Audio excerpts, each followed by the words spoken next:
Third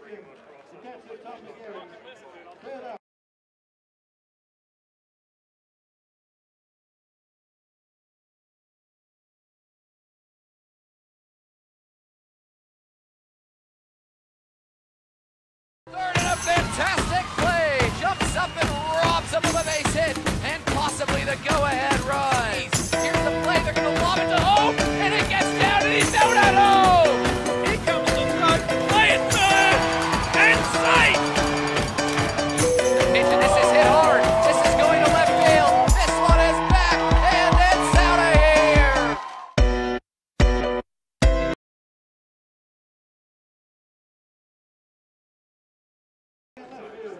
Well, you're getting a look here at the Clippers. They're about to fight for their first win of this Super League Baseball competition as they take the field. Welcome inside Bennett Field here at West Beach. Eric Balnar joined by Rob Ushy. We've got a couple of Canadians in the broadcast booth taking you through this one. And Rob, we're in round 4. It's a short 9-round season, but already this is a pretty big game for the 0-3 Clippers. This is huge for the Clippers. They don't want to fall too far behind. We only got 3 or 4 weeks left after this year, and an 0-4 start could put you out of the playoffs early with a rematch here, the first round against the Wasps. And last time they played, the Wasps just got by the Clippers in an absolutely thrilling game. It was one of the most exciting ones we had in a walk-off. It was bases loaded, 2 out. Mitch Lightbody had a single to tie the game before the Sheriff, Stephen Welsh, got it done to bring it home. So they'll play teams tight, but the Clippers just need to limit that big inning. The pitching hasn't really been the consistent point of this team so far. No, pitching's been a little off for them. A lot of walks, a lot of batters on base, and they're going to look to rectify that. They got a couple little reserves back today for them, the Clippers. Evan LeBlanc is back out in center field. So their lineup's a little stronger, but it's got to report on the field as well. You do like their outfield, though. Griffin Weber, one of the young rising stars in left field. Evan LeBlanc in center. Right field is Dylan Ridding. In the infield, pretty good, too. Dalton Probert, lot to like about this kid. Two-time Caps medalist in Dylan Brammer at short. And Sam McGarry, he's had a bat going and club ball in here as well, too, at second. And Terrell Joyce, one of the best bats in the SABL at first with Alex Carter. He's got it done for a while catching. And Tim Day is the pitcher. And walking up to bat right now, Mitch Lightbody, entering the week, leads the competition in hits. He has been fun to watch since he's got back from America at college. Yeah, he's been a little bit of a spark for the Wasps here, and I know it's one that the Bite are going to be looking for probably a little bit this year as a development player that's going to be looking to make a little more ground with them as well. Yeah, he's an interesting one, too. I know the Bite have sort of a crowded infield. I mean, they've got Curtis Mead, and you hear his name a lot around the South Australian baseball circles, but it's a short season in the ABL. One bad series, one slip-up. If there's a hot bat sitting behind it, why wouldn't you go to him if you're Chris Adamson? And he swings at this one, just chops it foul. But there's a lot to like about Mitch Lightbody. Absolutely, and like you mentioned, a player that may be looking to take a little two-way action into the outfield just to make himself a little more of a utility player for the Bite. And like you mentioned, the crowded infield, some of the imports coming. You know, Mikey Reynolds, an independent ball player who's put up some huge numbers once in the Braves organization, and then the recently signed Schumpert. He is batting .500, Mitch Lightbody.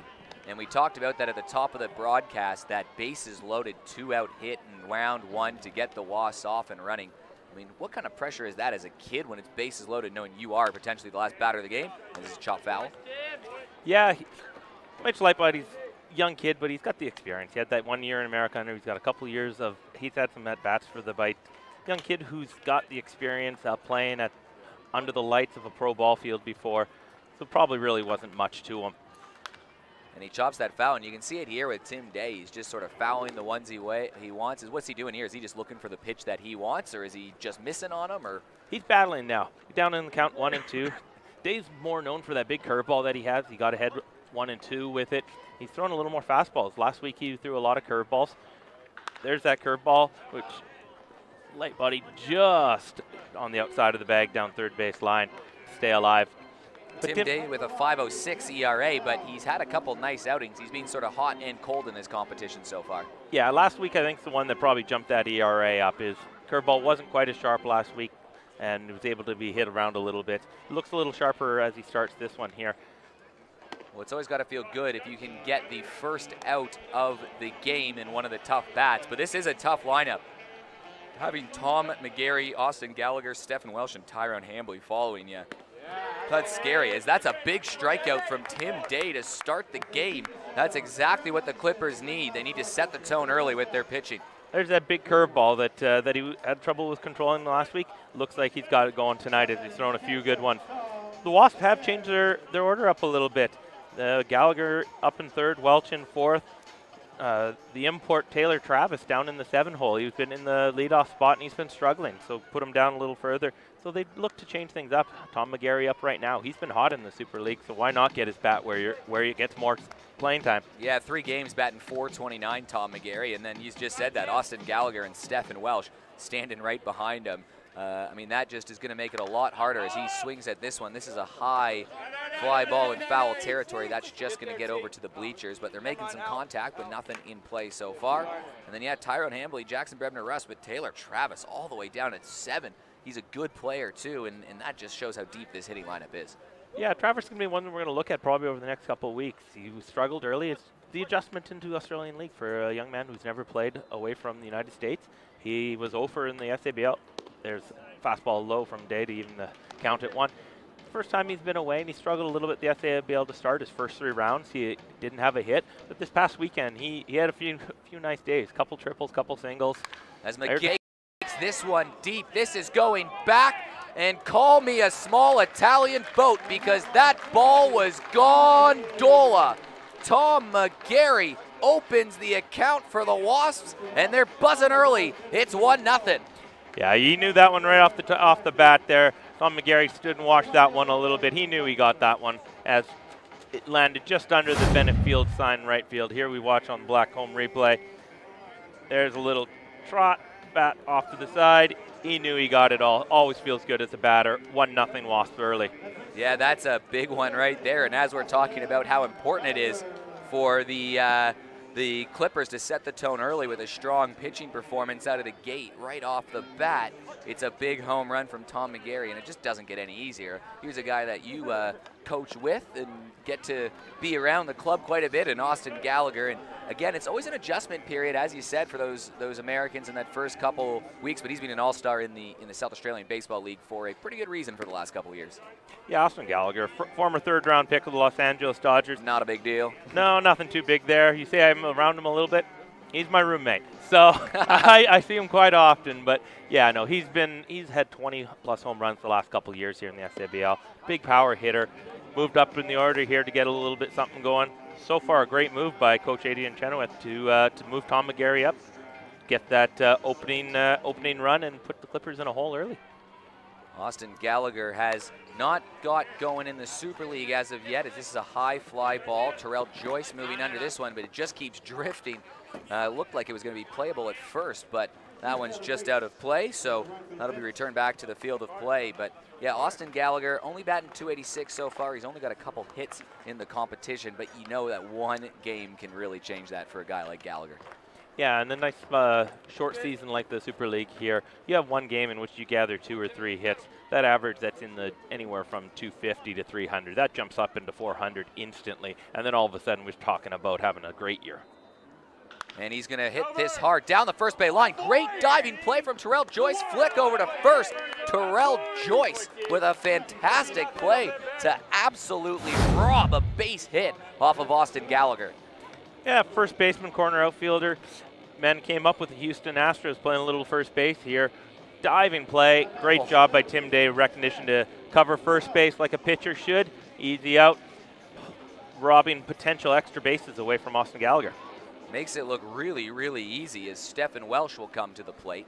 Just a casual 3-1 in the scorebook, but definitely looked a lot harder. I know, that was an unbelievable play. I mean, that's a hard hit ball, and it's good for Terrell, too. I know last week he had one sort of go under his legs a little bit, and it led to a couple runs as well, too. Gallagher had a similar thing in one of his games, so it's always good to make some redeeming plays like that. So well done to Terrell Joyce. Stephen Welsh, another guy that hasn't quite got going, but he is a notorious slow starter in almost every league that he plays in. He sort of struggles in the SABL at the beginning of the year. He struggles in this competition so far, 125 in the first 3 games. In the last few years he's played for the Bite, that opening series hasn't been a bright spot, but every time he gets it together, he finds ways to get on base. He's just so patient, and when he gets hot, it's like he can't miss anything. Yeah, a key cog for the Adelaide Bite. Fans will be happy to see him back this year after missing last year with family, new child, and having to deal with the ups and downs of parenthood for the first time. Woo! There's a one whip into the Clippers dugout as the guys scatter. It's also his defense, which just brings so much to the table, too. Stephen Welsh, though, in the middle of the lineup, even when he's going cold, you never really think about moving him because you know he can turn it on in a dive. And we'll see if he can do it here today. And he swings at this one. It's a good pitch from Tim Day, so he gets the strikeout. So Tim Day strikes out 2, but he also allows the 1 moonshot from Tom McGarry. So we head to the bottom of the first, and it's an early lead for the Wasps. Clippers are going to be looking to get back on there. They've 0-3. They need to get a win to avoid falling out. Down 1-0 can be can compound that, and all of a sudden down 1-0 can turn to more if you don't answer. So they're going to look for a little pressure on the top of their order to answer back right away. And two-time Caps medal Dylan Brammer is going to lead him off. So he's going to have that on him. Following him is going to be Dylan Ridding, Terrell Joyce, center fielder Evan LeBlanc is back after absence last week. A.C. Carter, Sam McGarry, third baseman Dalton Probert, and then the couple of youngsters, Declan Steele DHing, and left fielder Griffin Weber. And is this Dennis Christensen on the mound here? No, Christensen will be in right field. Hey, this not Dennis Christensen, sorry, Andrew Chesterton, or is this Matt Robbie? That looks like Matt Robbie. Andrew Chesterton's going to be a lefty. Matt Robbie is making his SLBA debut as the opener. Here's a guy that has got a bit of high school baseball experience and played a bit in college as well, too. He came over. He's probably that Division II, maybe Division I level, but the import rules don't allow a club to have 2 imports. So he's been playing Div 3, doing very well for Sturt. But Matt Robbie is making his debut for the Wasps. So very exciting times, I'm sure, for him. I was speaking to him earlier in the day. He was not expecting to be throwing today, and here he is opening the game against the 2-time defending Caps medalist. So Matt Robbie in the game. Yeah, he's got a tough part of the order he's going to have to go through. This will be interesting for his start. Doesn't throw overly hard. Has some good off-speed pitches. Going to be just looking for pop-ups and groundouts. But for a guy who played club ball back home in the United States, which is a little different than divisional baseball, as every major university has a club baseball team. They don't participate in NCAA, but you still have lots of players that are there more for school as opposed to the sport level. He's getting them out at 66, 67 in there. That one was tattooed foul, though. Yeah, Brammer's going to make an adjustment here, way ahead of that one. Be looking to drive something center field to hopefully stay on it a little longer and find a gap. The good thing about Matt Robbie, though, is he is a very smart guy, and he'll tell you that when he's pitching, as this one is just looks like it could be a pretty cheap out, and that's exactly how he likes them, because that's a nice fly ball catch by Christensen, so that's the first out from Robbie. Yeah, the adjustment was more made by the pitcher there. He was working inside-outside, went doubled back on the outside, got Brammer to pop it up for a little lazy can of corn to the right fielder, Christensen. I loved the conversation between GM Scott Pratt and Matt Robbie when they first met, and I was around there at the draft night when they were asking a little bit about Matt, and he's saying, do you throw hard? Well, no. And at least Matt's honest about that, because how many times have you seen even guys in club ball, how hard can you throw? Oh, yeah, 88, 89, and they bring the gun out, and they're not even topping 80. You're like, okay, like, just be honest about it. But Matt said, I don't throw hard, but I get people out, and that is all you need to do. That's the name of the game, isn't it? And look at that. Absolutely. He's spotting up, moving ball around, getting outs, and so far out of the one batter, he's working 0-2 on the second batter here. But yeah, generally we have the same around baseball players. When the guy says that, oh yeah, there's a little ground ball to Steph Welch, easily across the field, Austin Gallagher for second out of the inning. He'll love that because Dylan Ridding and Matt Robbie are good mates, I know, since they've been here, and they've been hanging out quite a bit, similar ages, and both at Sturt. And you think Matt Robbie sent a text to Rids after that game or yelling at him from across the dugout? He might be sending it in between innings.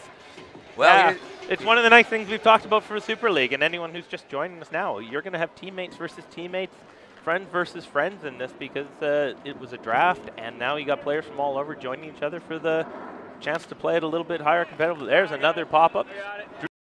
First base side, gonna get just outside and into the empty shark tank at the moment, which will be filled come Knights of Adelaide. County's ahead of Joyce. Here's the pitch. That one's just a bit outside. I'm sure the control is going to be closely monitored by this Wasp grasp here. Yeah, you certainly pick the ballpark. You can turn on them in air, comfortable temperature. No, is probably watching back, and they follow along when he's not in the game. Big support back home. Matt Robbie trying to get Joyce out, and it's a swing, it's a miss, and it's a strikeout of Terrell Joyce from Matt Robbie. What a great first inning from the Wasps. They lead 1-0. You are watching the Super League on Space Quake Sports, brought to you by Black Chrome, as we get one last look of Matt Robbie striking out Terrell Joyce.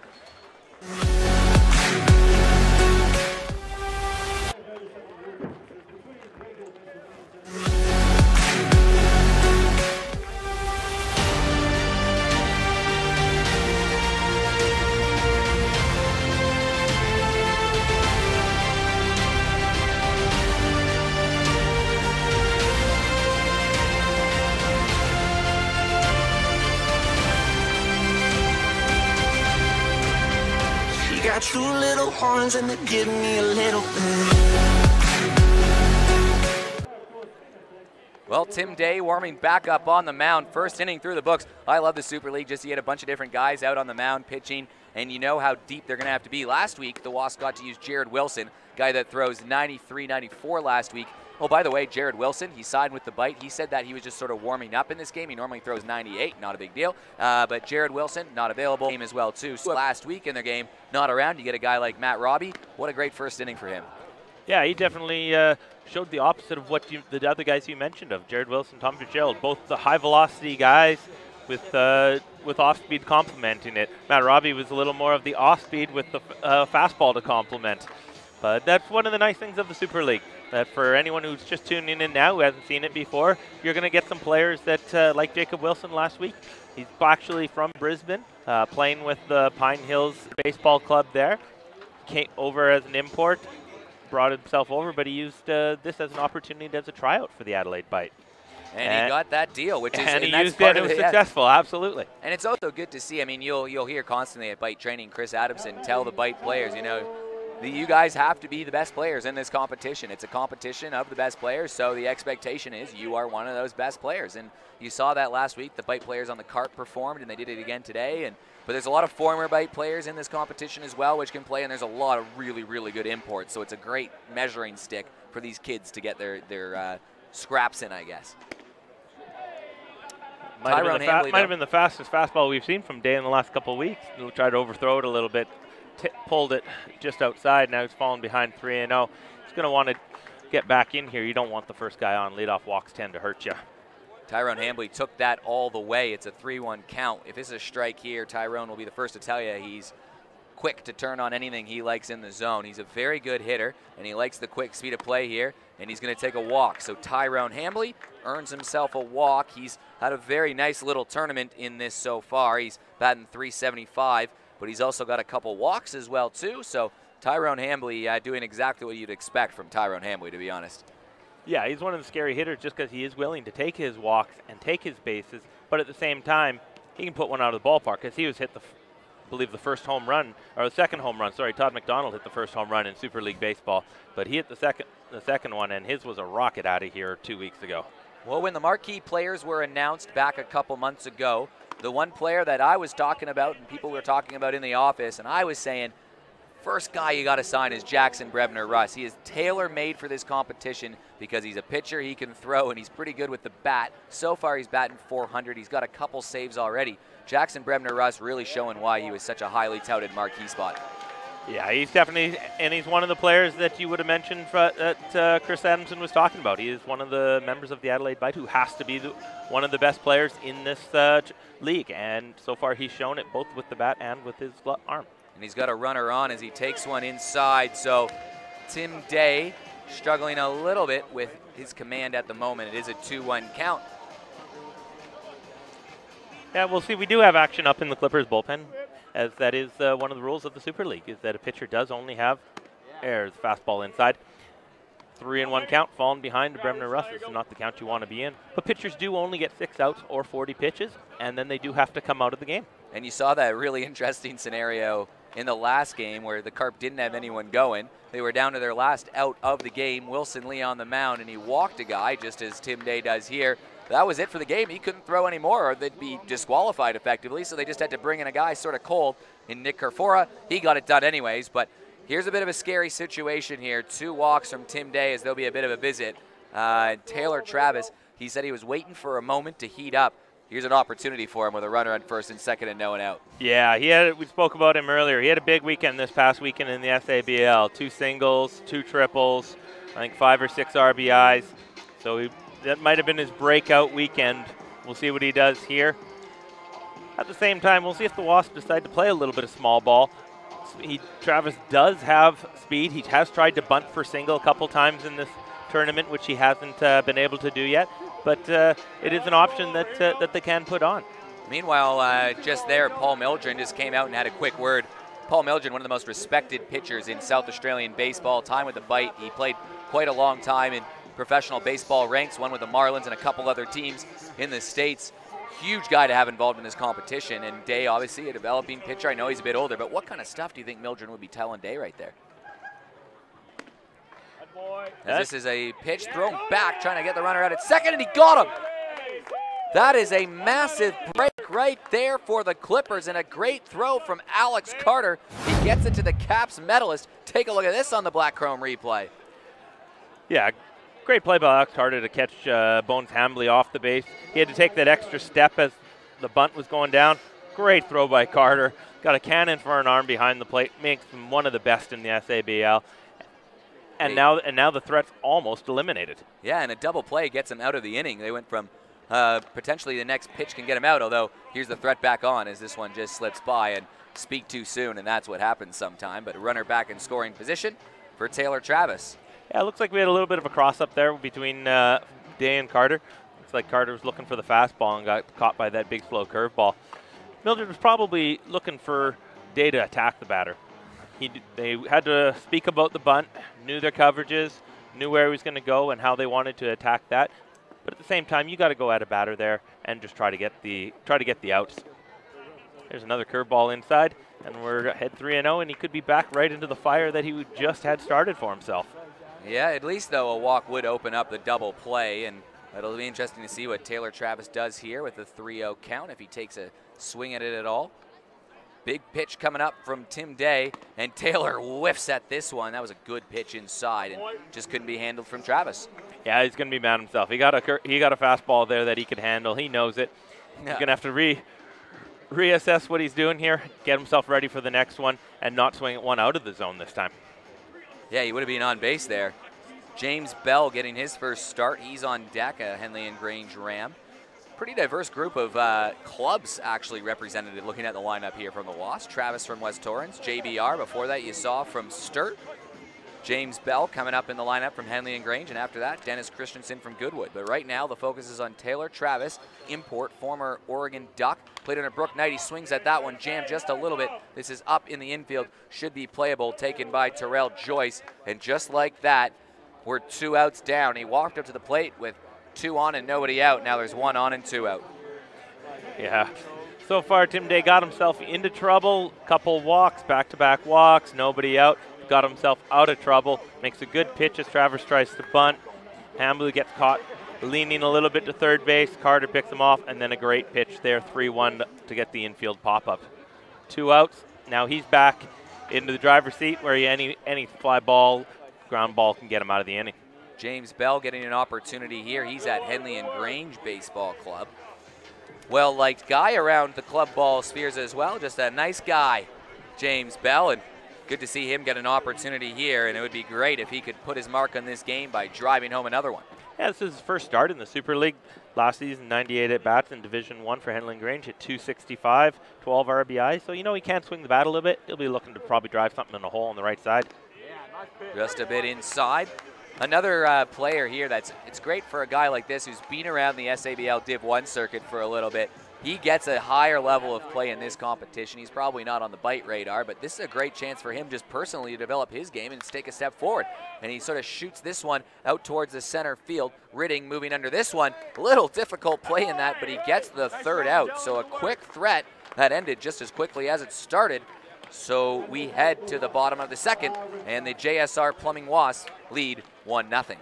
Yeah, Tim did a great job there to make his Coach Paul Midrid look like a genius. Came out, had the conversation, got the 3 quick outs after, and the threat came eliminated just as fast as it started. Matt Robbie will head back out here. Evan LeBlanc, Alex Carter, and Sam McGarry. That is a pretty difficult first 3 to start, but I probably, I love the guy, Matt Robbie, but I wouldn't put any pitcher. I would not bet on any pitcher to go through the first 6, 1, 2, 3, 4, 5, and 6 through the Couplers lineup. So it's going to be a bit of a battle for him. Going to be a battle here. He got Joyce on a big slow curveball last inning to end the inning. Now he's got the dangerous Evan LeBlanc, followed by the power hitting catcher AC Carter. Sam McGarry last week just got on base, but balls in play, singles up the middle. So you do have 3 hitters coming up that are potential for a dangerous inning. And you're over now at the same club as Evan LeBlanc? Oh, yes, you are. Yep, He's at Kensington. He changes clubs a lot. It's hard to keep track of Evan. But back at Kensington for his second year, what have you learned about Evan as he comes up to bat here that you maybe didn't know about him, I guess, now that you're on the same club as him? Evan is a professional. The way he takes himself during practices, trainings, the way he works with kids, he's always putting in extra time with the younger outfielders, making sure that they're fielding balls properly, throwing balls properly, and still takes time to get his work in. He understands that his work is just as important because the club relies on him as obviously one of the key hitters, but he knows that giving back to the club is important. So definitely one thing, lots of guys come and they don't quite give back to their clubs. This is one of the guys who puts everything back into a club that they give to him to take. And he was originally drafted as well by, was it the Mets or was it the Rays? I can't remember, one of the 2 of them. Yes, he's originally a New York Mets 23rd round pick back in 2008.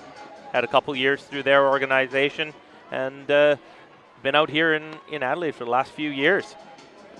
Pretty cool that he at least gets to say he could play professional baseball, and he helped lead Glenelg a few years ago to that championship in Div 1. That was actually the year before I got here, so I remember him being in Sturt and then Kensington, and this is his second year here, so a little bit less traveled than I recall, but yeah, he's at East Torrens his first time around too. Oh, well, that's what happens when you're one of the better players in the league. Everybody wants you, and you know, he's, like I said, for what he does around the club for youth and that, he definitely is worth clubs wanting him to be part of their organization. It'll be a big 3-2 pitch here coming up from Matt Robbie with the leadoff batter. You don't want that leadoff batter to get on. Walks tend to hurt you, but this is the man who can put the ball over the fence if you leave it there for him. And you can tell that ELB's just trying to make him work, but it's a swing, it's a miss, and Matt Robbie has struck out 2 of the toughest batters in all of South Australian baseball in Terrell Joyce and Evan LeBlanc. Yeah, you mentioned it before when he was drafted at the Highway. Do you throw hard? No, I just get guys out. Well, so far he's not throwing hard, and he's getting guys out. Now we got AC Carter, another man just back from France. He missed the first couple of weeks of the Super League. And there's going to be a 69-mile-an-hour fastball right down the middle for Carter. Completed his 3rd year with the Montpellier Barracuda. Back with Port Adelaide for another year. Fastball just inside. Even the count at 1-1. Another very tough out here, and Carter's spent time with the Adelaide Bite as well, and another guy that turns out he's got an Australian passport. You wouldn't know by just speaking to him that he actually is Australian, but handy local to have on your club point system as well too. Absolutely, with the rules of the SABL, he is an American that does have. There's a drive that's not going to quite make it, as it's a little fly ball for Bremner Russ in left field. He camps under it for the first out of the inning. Well, going to make it very interesting here with Sam McGarry coming to the plate. So we have 1 more out for Matt Robbie to get through. He's got through 5 up, 5 down. It is a very tough task to get through this lineup. 1, 2, 3, 4, 5, 6. And Sam McGarry is the one person that can only prevent Matt Robbie from doing that. And he swings at the first pitch. This is going back to the wall. Does it have the distance? And that ball is gone. Donald Trump couldn't even build a wall big enough to keep that one out. Another McGarry has a home run, and this game is square. Yeah, so far it's Tom McGarry won, Sam McGarry won. The brothers from the opposite teams against each other because of the rules of the Super League. One says I can do it, the other says I can do it better. Both with long fly balls to the Bennett Field scoreboard, and we're all tied up at 1. I love that, both McGarry brothers, because you know, part of the fun of it is two guys that have sort of grown up and still play with each other all the time. Now they get to go against each other. And what do you think they're saying to each other tonight? Well, they both got a few more at-bats coming, so we'll see how they both make out the rest of the game. But right now, bragging rights are gone for Tom as Sam equals him. They're back on par with one another. Oh, I love it. I'm sure that the whole McGarry family is loving this. As Dalton Probert comes to the plate, another kid that rising up the ranks of SA Baseball. Just a hard worker, Dalton Probert. Always wants to get better. He's one of the Bite development players. He's out there working hard, and I always love coming out to Bite training and seeing him and Steph Welsh just work together over at third base and around the infield. It's great to see sort of the vets help out those kids a little bit. Yeah, and it's one of the things that the development program is, these players use it to get better, learn, but they also take it back to their clubs, which helps them, but they have to then turn around and give it to the youth of the 17, 15.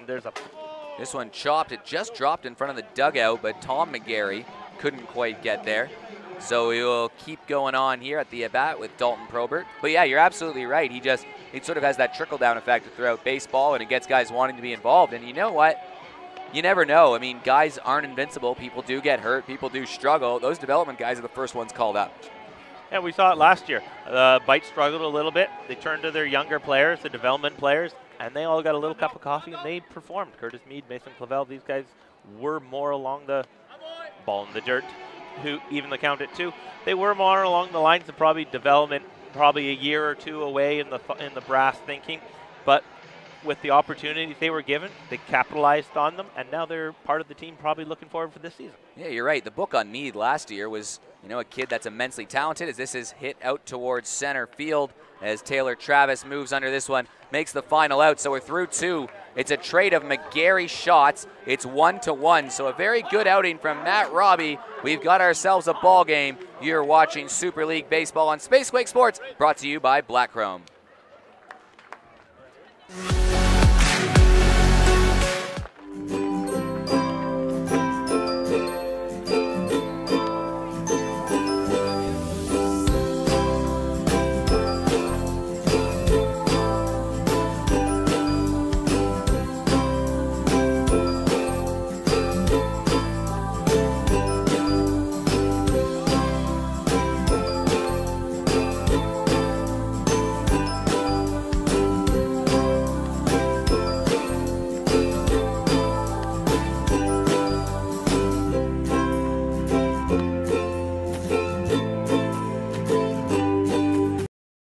Friendly and experienced team.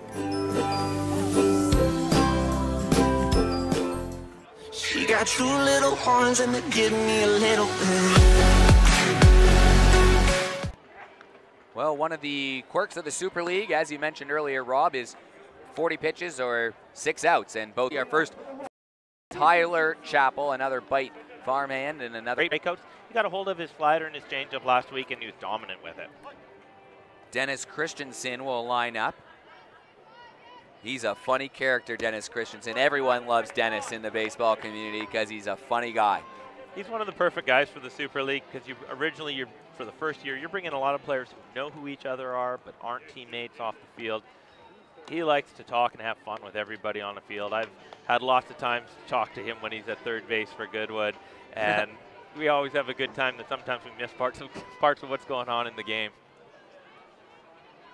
Yeah, I know there's a couple stories from his outfield partner saying that every time that he makes a catch out in the outfield in the Super League, he always has some expression or saying that he just yells up. And Taylor Travis was saying out in center field, sometimes he just can't handle it. Like he just bursts out laughing. He just thinks this guy's really fun. But that's good. He earns a walk here. And I mean, that's what baseball's about. It's just about having some fun. And Christensen will be loving being able to play at this level of competition. And he's holding his own here, getting a big walk to set this tone here as a leadoff hitter for Mitch Lightbody. He struck out, but he leads the competition in batting average for a reason. We'll see what Lightbody can do in his second time up. Yeah, Chapel having a hard time finding the strike zone here. First 4 pitches outside. And a bunt from Lightbody. This down the line. Will it go? Yep, it goes foul. Chapel just lets it go foul. He knew he didn't have a chance to get him at first there. He'll get ahead of him. That's one of the things for the Super League with the 6 outs or 40 pitches. You're going to see a lot of pitching changes. And we've seen it in Major League Baseball and at every level. When you have lots of pitching changes, there is the threat of a guy coming out and just not being able to find the zone. We saw Day and last inning we saw Ravi. They've both been all around the strike zone. And now the teams are going to go to the next arm hoping they can find it too. And just a check back over at first. Yeah, it's interesting to see in the Super League as we're in sort of the midway point now, all these pitching changes, how the flow and the strategy changes against each of the pitchers as this one is chopped out over towards right field. Dylan Ridding's had a busy night over in right field so far, whether it be home runs or catches, it's all going out towards that scoreboard, but that's the first out of the inning. Yeah, another little lazy fly ball out there. Ridding came in a couple steps, able to drift back, catch it just over his left shoulder, flip it back in for the first out of the inning. Well, the score of the game, if you're just joining us, is Tom McGarry 1, Sam McGarry 1. Both brothers having solo shots for their respective teams, and Tom McGarry steps back up to the mound. We'll see what he can do here. Hit that home run in that first at-bat, rocket off of Tim Day. Be making a case, a very early case for a highway player of the game if he can get another hit and start to cycle Dennis Christensen around those bases. Early on, he's got their team going with the run. He's had a good job behind the plate. Takes the inside fastball there to count even 1-1. See if the Wasps just foul into the bullpen where Tom Fitzgerald, who we didn't think was pitching today, is warming up. But do you think that's because they're just given sort of the green light to a lineup that's just sort of stacked with really good hitters? Yeah, they have one of the better hitting lineups, especially in the 3, 4, 5 hitters there with Gallagher, Welch, and Hambley. But we have seen the time limit take into effect in the previous week, and you do want to score early. You want to help put pressure on the other team, but you don't want to run out of time towards the end and then not be able to get your full opportunities. There goes Christensen. And this is hit over towards second and a throw over to first, so McGarry gets McGarry out as he grounds right to him. So maybe Sam has the advantage now. Either way, it's a ground out 4-3, but it probably would have been a double play had Christensen not taken off early. Yeah, there was the little bit of momentum they were trying to get going, trying to get a hit and run. Stayed out of the double play, but so far it's been all McGarry. Every call, it's like McGarry to McGarry and McGarry.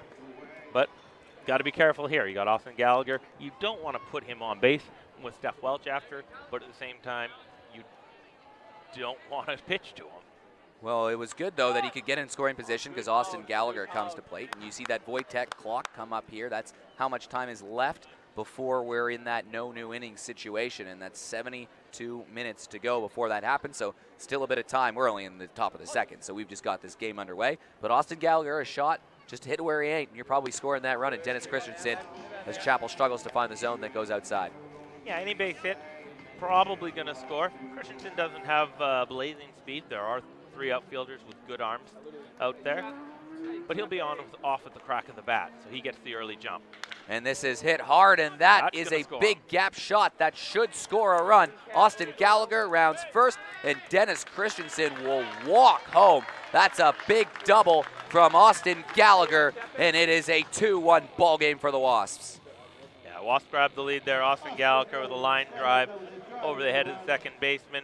Coasts in easily for a stand-up double. And now they have another man in scoring position for Steph Welch. He'll be looking to trade places here. Well, 2-out hitting often wins or loses you ball games, or 2-out lack of hitting would be the one that would lose you. And you saw that earlier when the Carp had a bunch of, times with bases loaded, 2 outs, they couldn't get anything done. And it's plays like that. It's that little differences. Dennis Christensen, if he didn't go early on that pitch, it would have been a double play. And right now the Clippers would have been batting. Instead, he was on second. He gives a big bat like Austin Gallagher to a chance to swing it, and look what happens. Yeah, you mentioned the Carp. They had the leadoff man on 5 of the 7 innings last game, and they were able to hang on and win. Could have scored more and had a little bit of a lead. Here, the leadoff walk comes back to hurt Tyler Chappell as Gallagher drives him in with a double. And you have a feeling, yeah, I sort of have this feeling that this game is going to be that one where there's not a lot of give and take between these teams. You feel like it's going to be close. It's going to come down in the end, so every run is valuable, and we've had 3 half innings so far and 3 runs. We might not need to see too many singles. You're going to have, I think, a lot of doubles, home runs today. The ball seems to be traveling a little bit. Both lineups are filled with power hitters, so putting guys on base with walks or errors are really going to hurt the team that goes to. Well, Tyrone Hambley will love this. Runner on first, runner on second, 2 out. One of the most calm, cool, and collected hitters in the SLBA and Baseball SA. Tyrone Hambley at the dish. Veteran hitter looking for something he can handle early in the count. Yeah, he swings early in the counts, in this competition at least. He's a coach of the West Torrens Baseball Club, Division I side. He's won a national championship with the under-16 team, national championship with the under-18 team, and he's won a premiership recently with West Torrens Baseball Club. This guy's got a little bit of hardware right now. He knows how to win, and that's probably one of the reasons why he was drafted so early in the draft back at the Highway. And now he's got himself in a hitter's count, 2-0. Chappell's got to throw something. Goes away, 3-0. 2 outs, open base. He does have somewhere to put him, but I don't know if you really want that when you've got Jackson Brebner-Russ hitting behind him. Does he swing if he just gets one over the plate here? Power hitters generally have the 3-0 green light. Wasn't one that he wanted. It was inside, nothing he could handle. Another walk from Tyler Chappell tonight, and bases are loaded, 2 out for Jackson Brebner-Russ. See if he's aggressive or if he sits back and wait for Chappell to come back over the plate. Well, in about an hour's time, when we're looking back at what has transpired in this game, we will look back to this moment right here with Jackson Brebner-Russ at the plate, because he's either going to get a hit and score a couple and edge the Wasps out quite a bit in front, or he's going to go out with bases loaded and leave them all there and leave it as an opportunity that could have been. So for better or for worse for the Wasps, this is a defining moment in the baseball game. This could also be the defining moment in the Clippers season. 0-3 right now. He hit something here that clears the bases, puts them behind by multiple. Then the pressure. There's a good curveball to get ahead. 0-1. Puts more pressure on them to score runs, and more pressure means you grip the bats a little tighter. So this is a big out for Tyler Chappell here. Massive out for Tyler Chappell, massive out for the Clippers. They're trying to avoid going 0-4. Here's the pitch and a swing and a miss. He thought he had one. He wanted to pitch. Sort of dipped away at him at the last second. So he's ahead here, 0-2. So a good opportunity for Tyler Chappell to get out of the jam. See what's the advantage here. Both Sturt players, Tyler Chappell and Jackson Brebner-Russ. Outside fastball just misses the outside corner. Well, he sort of threw that where he wanted, I think. 1-2 count. Bases loaded. 2 out. Jackson Brebner-Russ at the plate. Can he deliver? And he lines this foul. He almost had that exactly in his wheelhouse. Yeah, Chappell wanted that inside. Came a little bit, floated a little bit more outside. Brebner-Russ was able to get handle it. Just a bit foul, unfortunately for him.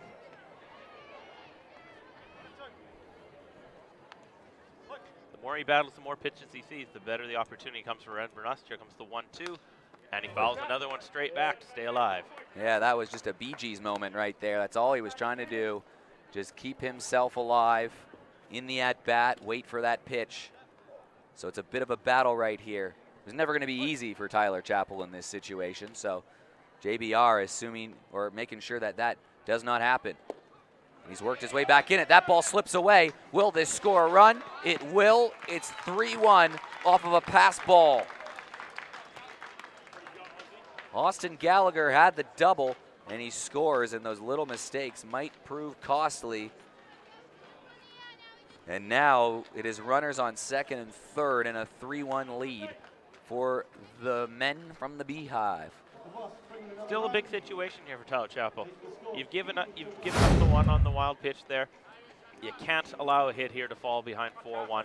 So you got to make a good pitch. It's 2-2. You're 1 strike from getting out of this. Can't give in here. So it'll be important. 2-2. Change up outside. Ball 3. Yeah, it was 0-2. It was looking so promising, and now the runners will be able to have a nice little jump right here. So any hit you'd think would score the runner at second. We'll see how good Tyrone Hambley is at running. but we'll see what JBR can do. Full count, 2 outs, and this is outside, so Taylor Travis, who's in a bit of a slump, has a chance to bust out of it with the bases loaded, and Paul Mildred will come out for a bit of a chat. That's the second trip for Coach Mildred this evening. He's had to go talk to his pitchers, and it looks like he's making a Wojtek call to the bullpen. The 4 walks so far this inning from Tyler Chappell's got his pitch count up. He just wasn't able to, he was nibbling all night and just didn't quite nibble close enough for the umpire's liking. Well, Chappie didn't look too happy with that, and he'd be frustrated with himself. We know that, and I'm sure he would have wanted to go with the at-bat here, but Paul Mildred's got to do what he's got to think is best here for his team's chances, basically, and it'll be interesting to see who goes with it. Will this be Chris Burkholder coming in? It's interesting, though, to see when teams use their pitchers. Do you use your best pitcher at the beginning, or do you save them for the end? And I think teams are still sort of figuring that out, because you have Chris Burkholder out there, and you know what? He's probably going to be he's going to be fine going through this first 6. He is their best team.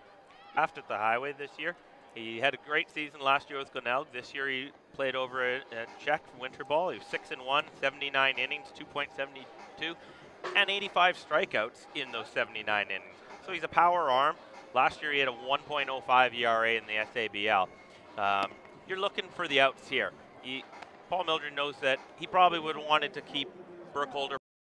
Season could be on the line, so he's got to go to him now, a little early, and then piece it together at the end. Yeah, I agree. I mean, there's no point. You can't win the game if you're not in the game later. So you have your best chance with Chris Burkholder. And now here's an interesting story, too. So Taylor Travis, bases loaded coming up here. Chance to bust this one open going against Chris Burkholder. Both of these guys played together on the Corvallis Knights team, on a team that won a championship under former bike coach Brooke Knight. And they are good buddies, and one of the reasons why Taylor Travis is out here is because of Chris Burkholder. So it's pretty cool that 2 buddies, pretty much in their first game since Burkholder's been here, get to go head-to-head in an absolutely massive situation.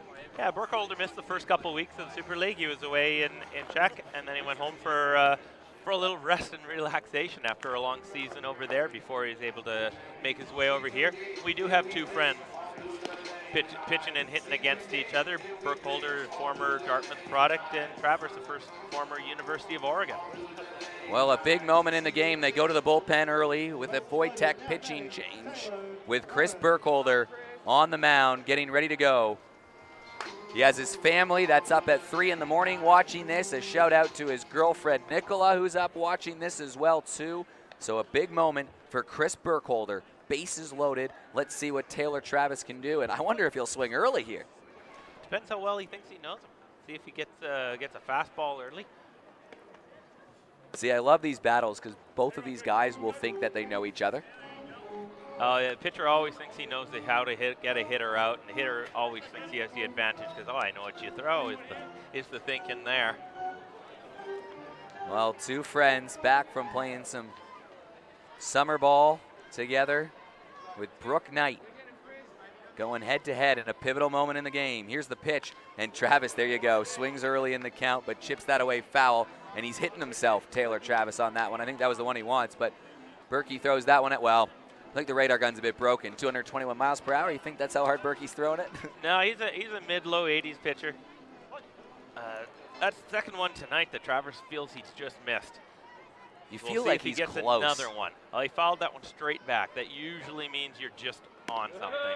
You feel like Travis is close to just having an absolute mammoth game. Like, he hasn't been far off. It's just such a silly game, baseball, though, isn't it? Well, I can definitely say for SABL, I was glad we played him early in the season when he didn't quite have his bat going.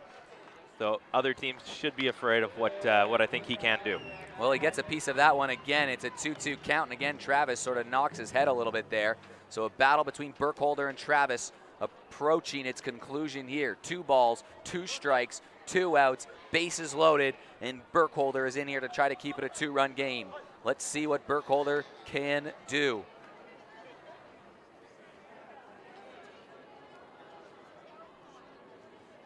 This one outside. No, it's got him. Chris Burkholder comes into the ball game and gets Taylor Travis down on strikes. A massive moment in this game. Burkholder gets him. Bases will leave loaded, and it's still just a 2-run game So there's life for the Clippers. Huge out there from Chris Burkholder.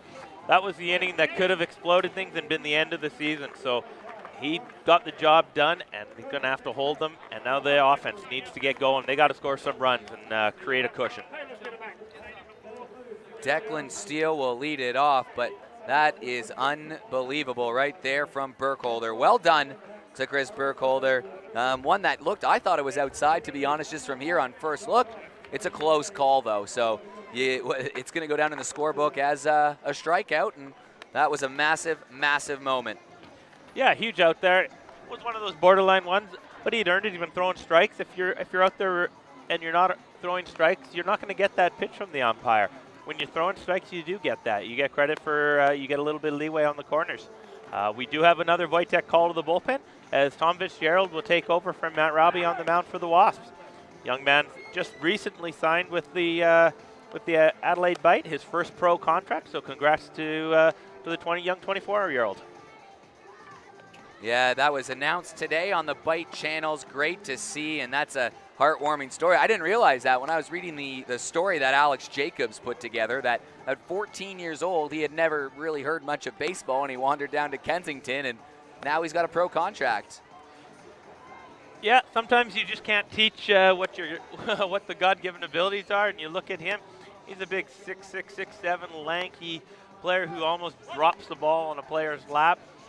But when it's at mid-80s, it's not exactly just giving it to the batter.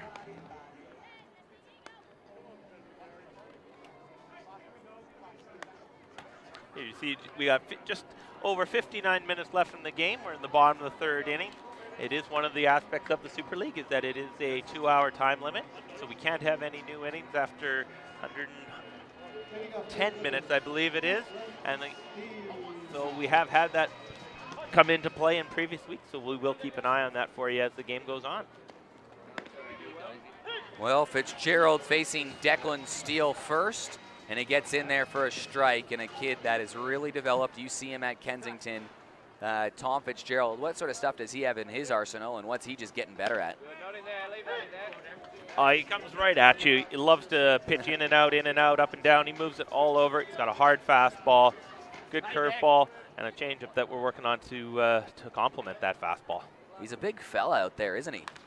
Just chopped foul. He does come right at you. 3 straight strikes throw, and that one was fouled away. But you're right. He doesn't waste any time, does he? No, and he's got a part of the order. He's got the 8-9 on the top of the order. He's got the DH here, Declan Steele from Henley and Grange, a young man who doesn't have much Div 1 experience, but I think he probably earned the start here with his big pinch hit single last week for the Clippers in the last inning.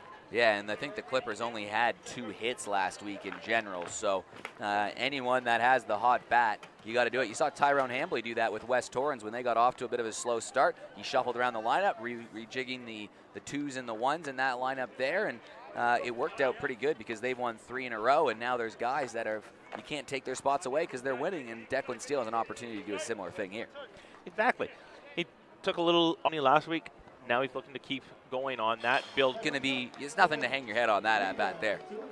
No, he got all of that one right off the barrel. Hard hit, just Atom ball, as we like to say. As Dennis Christensen had to coast over about 4 or 5 feet, easily catch that over his right shoulder. Well, Griffin Weber comes to the plate. Guy just trying to find his groove with the bat as well, too. A catcher, outfielder, West Torrens Baseball Club product, trying to work his way back up the ranks. About 19 years old, another kid coming up the system as well. Another young man who's at the catching position.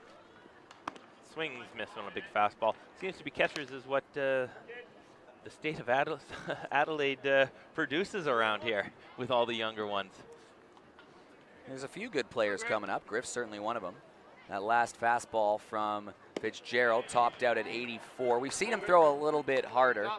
He did throw, 100 pitches on the weekend, you're saying? Yeah, he had to start in the first game for the Kensington Cardinal team. Threw, I believe it was 92 or 93 pitches. Got himself his 2nd win of the young season as he threw well. It's his command that's been impressive so far. He sort of attacks a little bit, and that's something that the Bite struggled with last year as well, too, is guys that you could rely on coming out of the pen just to throw some strikes, and you think you know what you're going to get. It's great at-bats like that as he just, again, consistent, fastball, located, looks harder than it probably actually is, and gets the strikeout. That's job done. Yeah, it was a couple fastballs up that young Griffin Weber couldn't handle. Curveball he dropped in beautifully for a strike, and then he went back to the hard stuff that blew right by the young left fielder.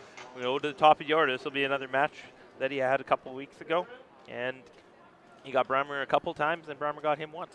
Well, we're 2 outs here in the 3rd inning. It has been a perfect game pitched by the pitchers, except for that one long home run. But other than that, it's been, you know, the other 8 guys have been up and the other 8 guys have gone down. So we'll see what happens.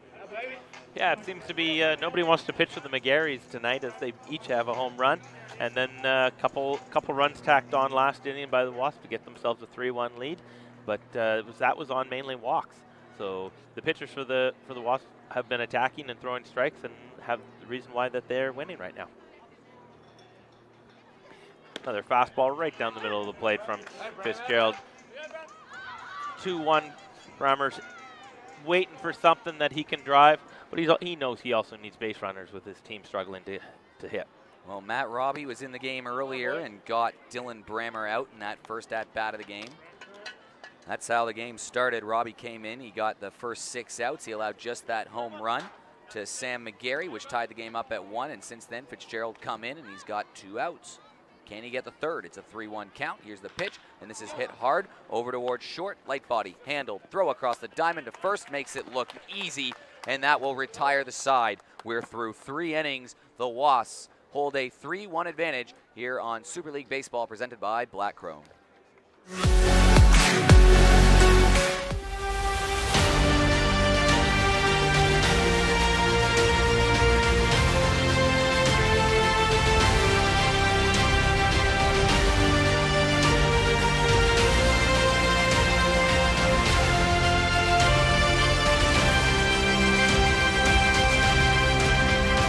Got 2 little horns and they give me a little bit.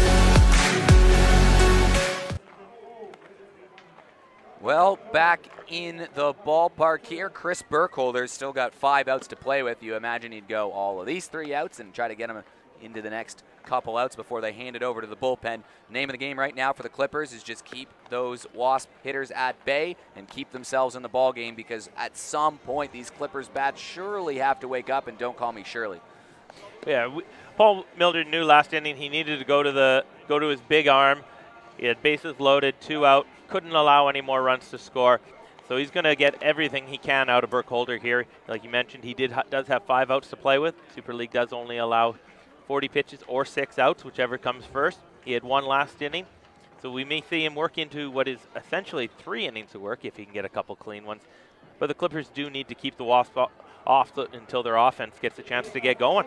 Well, James Bell will lead it off. Well, I think if you ask this question to 4 coaches, you would get 4 different answers.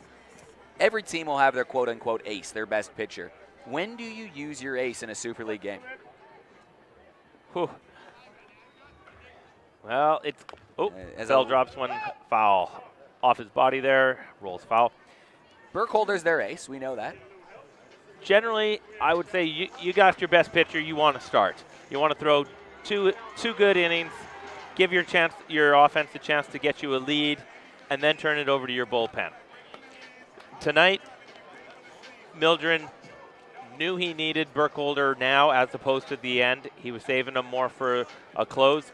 We'll see what Brammer's availability is today. He would have thrown on the weekend for Southern Districts, so he may be going to him as the closer now instead. But he went to him when he needed to. And when his possible season was on the line, the pitch in the dirt, 1-1. Otherwise, he probably wanted to save him till the end. Yeah, that's probably, you have him at the end with an asterisk, meaning, hey, if we're up or we're tied and it's 2-2, we're up 3-1. And that one takes a funny bounce over Terrell. Don't know whether that will be scored an error or a hit. I think it was hit pretty hard, and James Bell going to get on. We'll call it a hit just to give Belly a hit there. But he gets a hit over towards right field. Yeah, no, that'll be a single for James Bell. That was a tough hop that it came up. that the only way Terrell Joyce was going to knock that down was with his face. And reactions aren't going to allow that to happen. That thing just hit something, kicked up over into right field. And once again, Wasps got the leadoff man on, potentially looking for more. Yeah, I think you sort of have it back to that pitcher conversation. This is chop foul. Yeah, Burkholder used with the closer with an asterisk, meaning, hey, if you're up 2-1 late, you're throwing Berkey those last 6 outs and trying to get out of there with the win. However, if there's a sticky situation, I don't know, making one out of nowhere here, bases loaded, 2 out, season on the down line, by 2 runs, season potentially on the line, then you bring him in. Absolutely. But Wasp, if they want to try to put this one to bed and put a little more pressure even on the Clippers, it's a good curveball there by Burkholder to get ahead. They got to score these leadoff runners. Last inning, they got a couple. Christensen was leadoff, but this is the 3rd inning in a row. The leadoff batters got on, got a couple runs to save for it, but to put a team away, you got to really get ahead. There's one's going to flare down the right field line and just 5-6 feet foul. Well, if Christensen gets on, then you've got Lightbody, McGarry, Gallagher, Welsh, and Bones Hambley staring down your throat right after that. So huge out here for Burkholder, and beauty of baseball is those little moments. Like, it seems harmless, it's just a guy on first. There's no out so far, and it's the 9 batter, but it's just such an important out. Chris Burkholder, though, was saying he was excited to play in this competition, saying that it's fun when you know that you have to go against a lineup that's 1, 2, 3, 4, 5, 6, 7, 8, 9 deep, and he gets Christensen out there with a strikeout, but it just means that you have to be switched on all the time. There's no breaks, which is what pitchers, I think, enjoy. Yeah, another great curveball there by Burkholder. Catch Christensen looking, same one that he caught Travers looking to end last inning. You're going to have to look to change it up, though, a little bit, because you're going to start having, once you get 2 strikes, you're going to have runners starting to sit on that curveball. So he's going to have to go back to that fastball at some point. He seems to be just throwing a lot of off-speed here right now. Mitch Lightbody, he's 0 for 2 today. Lead off hitter for a reason, because he was hitting 500 heading into this one. And he gets a hold of this one. That one drifting foul, though. Another one that looks like it was headed out to the car park there. I know I'm parked out in that area. I wonder if I'll have a nice little souvenir for me, for myself. Nervous times here at West Beach. I'm parked over there, too. That was the first thing that I thought of as well. Well, Mitch Lightbody trying to get a rally going. He scored 1 in the first off a home run and 2 in the last, and this is chopped over towards second. Sam McGarry takes it out at second, and a good slide prevents the throw, so the leadoff runner in James Bell is out on a fielder's choice, and Mitch Lightbody reaches on a fielder's choice over at first, so there's the second out, and the 3rd out for Chris Burkholder in his 6-out watch here, and Tom McGarry comes to the plate. Great job by Burkholder there. So far, he had the leadoff runner on, and now he's maintaining the inning. A strikeout and a fielder's choice. He can get himself out of here, trying to hold the damage down to the 3 that they have right now to get his team back up there. Tom McGarry hit that home run earlier in that first inning. A long shot. Throw back to first. Did he get up? He did. Chris Burkholder zips it over to his teammate in the Czech Republic, Terrell Joyce, and gets an easy out with Lightbody off the bag. And that will send it to the bottom of the 4th. What a nice play by Chris Burkholder, doing exactly what's asked. Very quick feet there. Pick Lightbody off, who froze. But the other part of it for any kids that are watching, when you're getting back, you're diving back into first base. You're not coming up, standing up. It's an easy call for the umpire to call you out that way. Well, that at least gives them a little bit of life. It was looking pretty dire with bases loaded when Burkholder entered the game. So he settled it down. He's got through those first 4 outs. It's still a 3-1 game, and now they've got Dylan Ridding, Terrell Joyce, and Evan LeBlanc coming up to bat. Surely this is the time to strike, as it looks like we have a new pitcher coming out on the mound. Yeah, as you see the Wojtek clock up there, we got 46.5 minutes left in this game. What we do have the Wojtek called the bullpen, and it's going to be Burkholder's friend now facing him, opposing on the mound. Taylor Travis takes the ball, and this is where the Wasps are strong. They're going to go probably from Travers to Bremner Rust for the last 6, 7 outs. Didn't have anyone to throw here. to. And Travers has 1 save already in the Super League. Manning throws fastball in the low mid 80s, and then he's got a good slider and a changeup. Well, Taylor Travis starting to hit his groove on the mound as well, too. He looked about as good as any import we've seen so far on the mound, and he's only going to get better as he keeps settling into Australia here. Taylor Travis on the mound. Big call, though. I mean, you're taking out your center fielder and a key bat for the rest of the game. Yeah, it's one of the rules of the Super League that pitchers can come in from the outfield or position to pitch, but once they are pitching, they are out of the game. So this will be Travis's, whether he gets his 6 outs or less, but he won't be hitting anymore. So we're going to see we got a new body out in center field. They'll be taking Travis's spot in the lineup. Taylor Travis was just been in for the 2/3 of the innings so far in the Super League. They were clean, although there was one play that floated out towards center field, and the center fielder totally lost it, which should have been an easy fly ball. Ended up being scored as a hit to Curtis Mead, which Taylor Travis just loves, but he looked pretty good, though. Yeah, he would have liked that one to be scored in there or not happen at all, but he's going to be happy. He got the save. That all kind of washes under the bridge when you win games, and it doesn't even count anymore. We're here in the 4th inning, the bottom of the 4th. Taylor Travis with a Wojtek call to the bullpen. You see that 44 minutes left. That means how much time is left before we cannot have a new inning. So that's to count down to the hour 50 mark. 34 minutes. If it is tied, then we'll go straight to an international rules tiebreaker. I love those speed up rules. I'm tired after 2 hours. I like the quick games of baseball. There's fastball down the middle. Just to get me over fastball, even the count at 1. We did see the international rules a couple weeks ago, and that is something that fans will be a little bit excited of, unless you're a traditionalist. Well, this league is anything but traditional, so if you're a traditionalist, probably stay away from the Super League. You got lots of pitching changes, there's pitch counts, there's music being played through the at-bats. It's a little bit different down here, but a pretty fun environment and something different that sort of excited the top level of the baseball community here in Baseball South Australia as Dylan Ridding fouls that away. A slower moving game than the last one, which got its full 7 innings in. If you didn't join us for that one, Phil and Rob had the call as we saw the Carp take down the Dunmark Crushers. So the Crushers now at 3-1, the Carp at 2-2, as this is laced into left field, and it's a lead-off single for Dylan Ridding, just what the doctor ordered. Exactly what the Clippers need to get going. Had been struggling with only 1 hit on the board. Here we are in the bottom of the 4th. Dylan Ridding hit over 400 last year in the SABL. Definitely a great hitter. So got to Travis there with the 1-2 little single. Turn it over to the heart of the order with Joyce and LeBlanc coming up. This is what the Clippers need. Runner on for Joyce, LeBlanc, and Carter due up. This is absolutely huge for the Clippers. We're stuck at the bottom of the lineup. If they can get out of this without allowing runs, and he swings at the first pitch, that's chopped foul. The time to strike is now for the Boatmen. We can see as we're into the 5th week of the SABL season, batters are starting to get their timing. Joyce has struggled a little bit the first week or so, getting that timing down after taking a little bit of break after the check. But you see right there, big swing, just missed it. This is not a man that you want to get to a pitch that he can handle. Well, Joyce will get sorted here.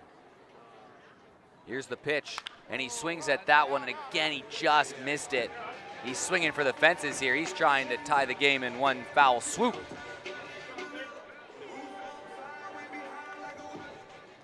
Yeah, this is going to be where the pressure starts getting on for the Clippers. They know their record. They know what this game so far. And each guy, they got to start taking it within themselves as opposed to every one of them trying to hit individually. Well, you know this team's going to get hot at some point. They're too good not to, but it's a short season, so a 4-game skid makes a big difference knowing that you can, the best you can finish is 5-4. Yeah, this is going to be one of the scary lineups if we were playing a 30, 25, 40-game season. But the little 9, 10-game season here, you can't afford to start slow. Well, it's not often in baseball you'll lose 4 games in a row. A sweep's very hard to do on both ends of it. That's what the Clippers are facing. But there are reinforcements coming. Jordan McCardle will join the lineup next week. There'll also be a pick in the midseason draft, and they'll have the first overall. So they'll choose the best player available. And this is hit hard. This is going back. This is all the way back, but it is foul. Terrell Joyce absolutely smashed that one out of the park, but it was the wrong side of the foul line.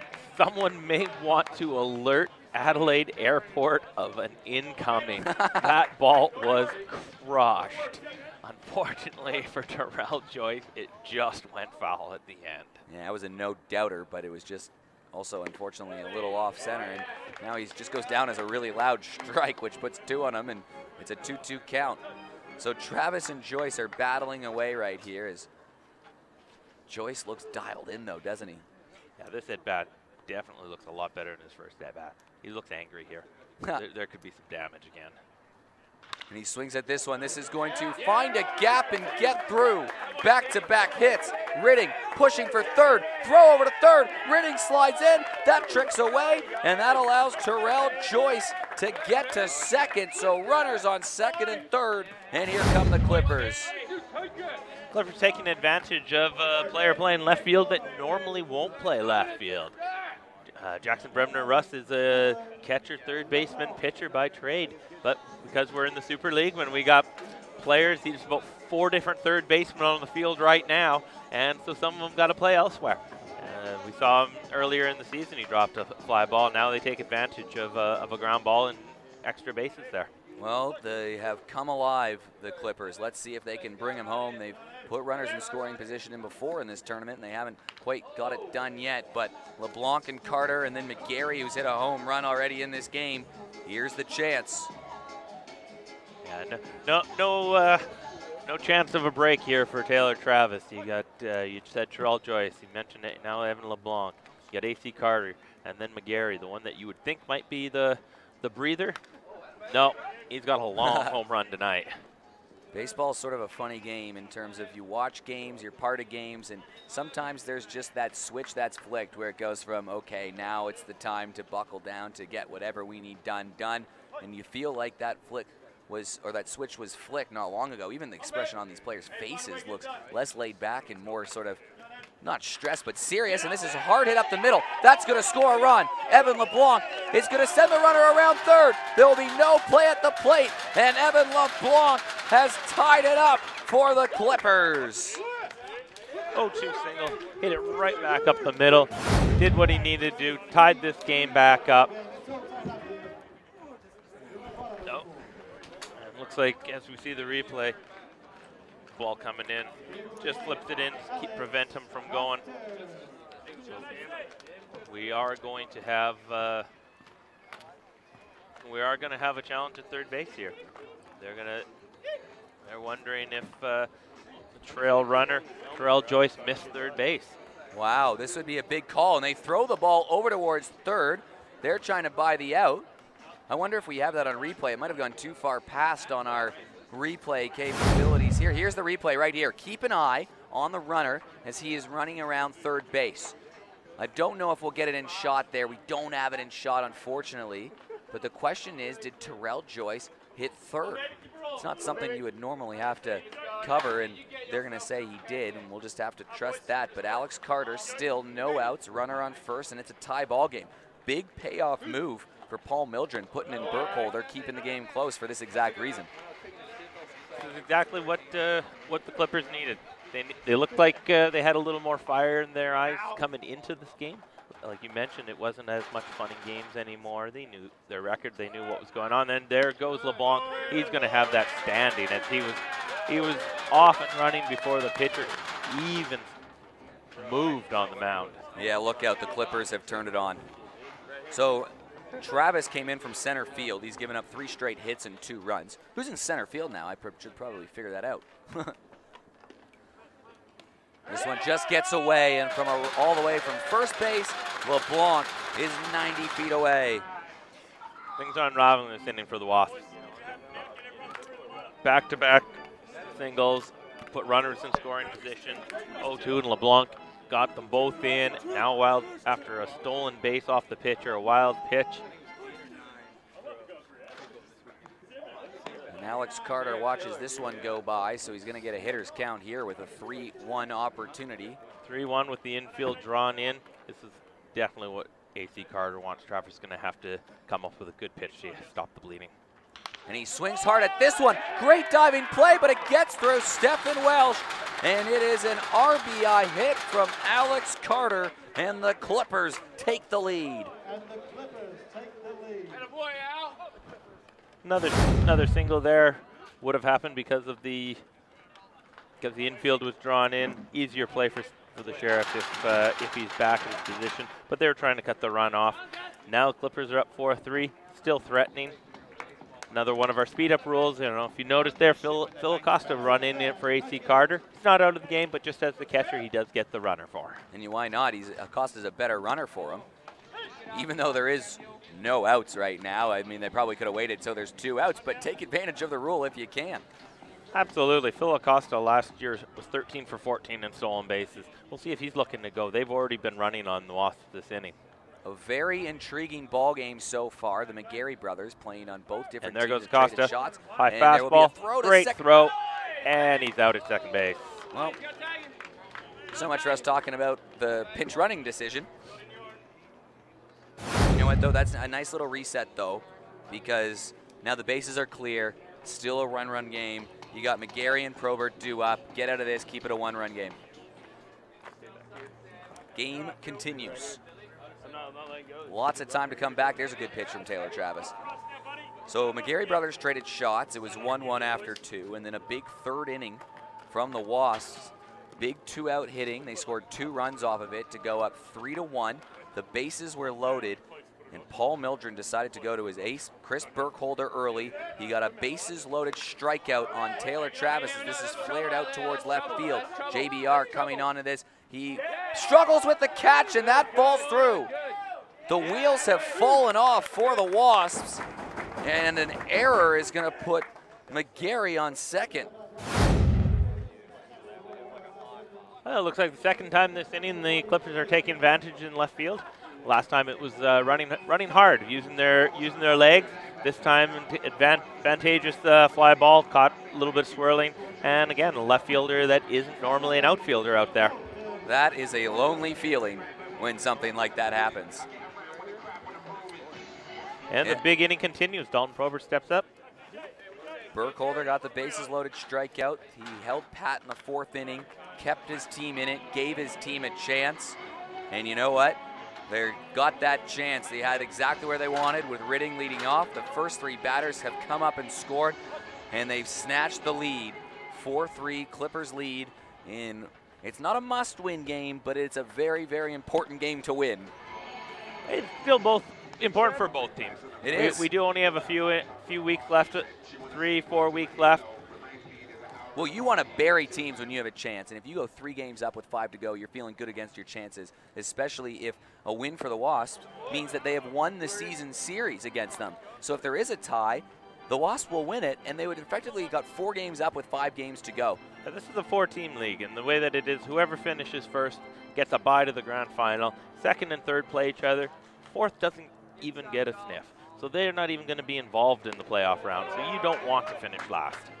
And they'd be 2 games back, and they wouldn't have the head-to-head with anybody at this point. And the Wasps would have clinched the season series with the Clippers, and they still can do that with a game today and go effectively 4 games up with 5 games to play and all but secure that spot in the finals. So huge moment as this is hit hard over towards second. That gets through. We'll see if they send him. They do. McGarry rounding home, and it's 5-3. Dalton Probert delivers, and it's a 2-run lead. RBI single there for Probert. As we see, rounding first base, McGarry hitting 3rd, chugging home, and just ahead of the slide on the play, Probert goes down to second base. So once again, they got runner in scoring position, 2 out, extra steal coming up, and we are going to have another Wojtek call of the bullpen. Taylor Travis couldn't get the job done tonight. They're going to go to Matty Watkins. Yeah, so they got Matty Watkins. I was wondering if they were going to bring in Jackson Brebner Russ, perhaps, but you'd think it'd be Watkins to JBR.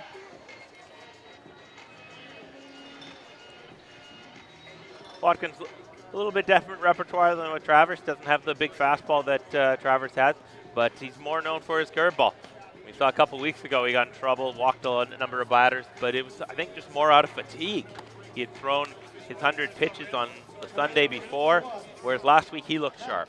He got through 2 innings clean, curveball looked good, and he just had the sharp break and was getting hitter swinging at it.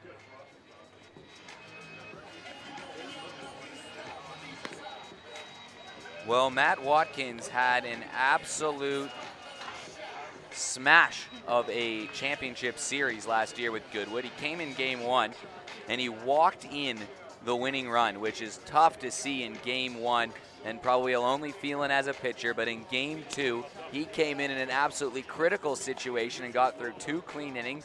And then you know what they did in game 3? They gave him the ball and he had a shutout going into the 7th. I think he had a 2-hitter total and a 19-1 win. Just a legendary performance, earning him the MVP. You need that for a pitcher. You know, pitchers are going to come in. Sometimes you don't have your good stuff, and you need your teammates to get you out. Fortunately, when you walk guys, nobody can help you out on that. But you got to have short memory, and as he proved, he was able to wash that game away in which he walked in the winning run, came out with dominant performances, got himself the MVP, and that's what makes pitchers great. Well, we're not going to get 7 in today. You saw the Wojtek clock in there before. We're just under half an hour before no new innings can be played. We could get a couple more in, really. Declan Steele, though, at the plate right now. There's 1 out. It probably should be 2. A bit of a bloop in left field on Jackson Brebner-Russ. That allowed another run. It's a 4-run inning so far. Throwback towards second, and he's safe. That's how they got their out, was picking up a base runner. Yeah, this could be even more damage to what they have. So far this inning, the Clippers haven't made any outs themselves. So this is one of the caught stealing. It's the only out. The batters have come out this inning firing on all cylinders. The ball just outside. 2-0 to Declan Steele. Well, they just need something to stop the bleeding. It was a big inning last week versus the Crushers where they allowed 5 runs and the pitching wasn't great, the defense wasn't great. All of the runs ended up being unearned in a 6-2 loss, and they allowed 5 runs in 1 inning, and that was costly there. They've allowed 4 runs in this inning in a short game. That's just not good enough. This is becoming a plague on the Wasps. Back-to-back weeks in which they've allowed multiple unearned runs, and pitching and defense has let them down.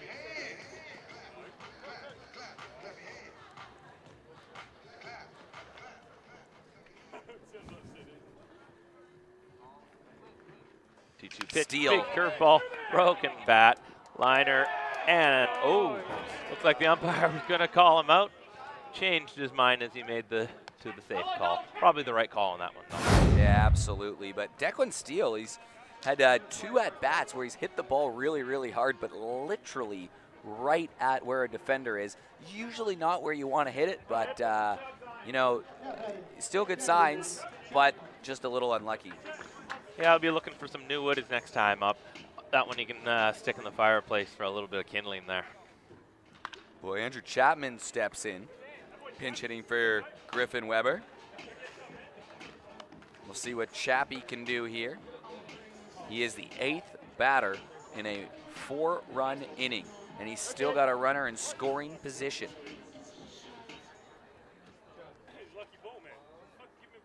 0-1 count. Here's the pitch, and this is hit hard. This is towards center field. Should be playable. It is, and that will thankfully end the inning for the JSR Plumbing Wasps. So we are through 4, and 4 runs is what the Clippers scored in this 4th inning. We'll see ya after the break on Super League Baseball, brought to you by Black Chrome.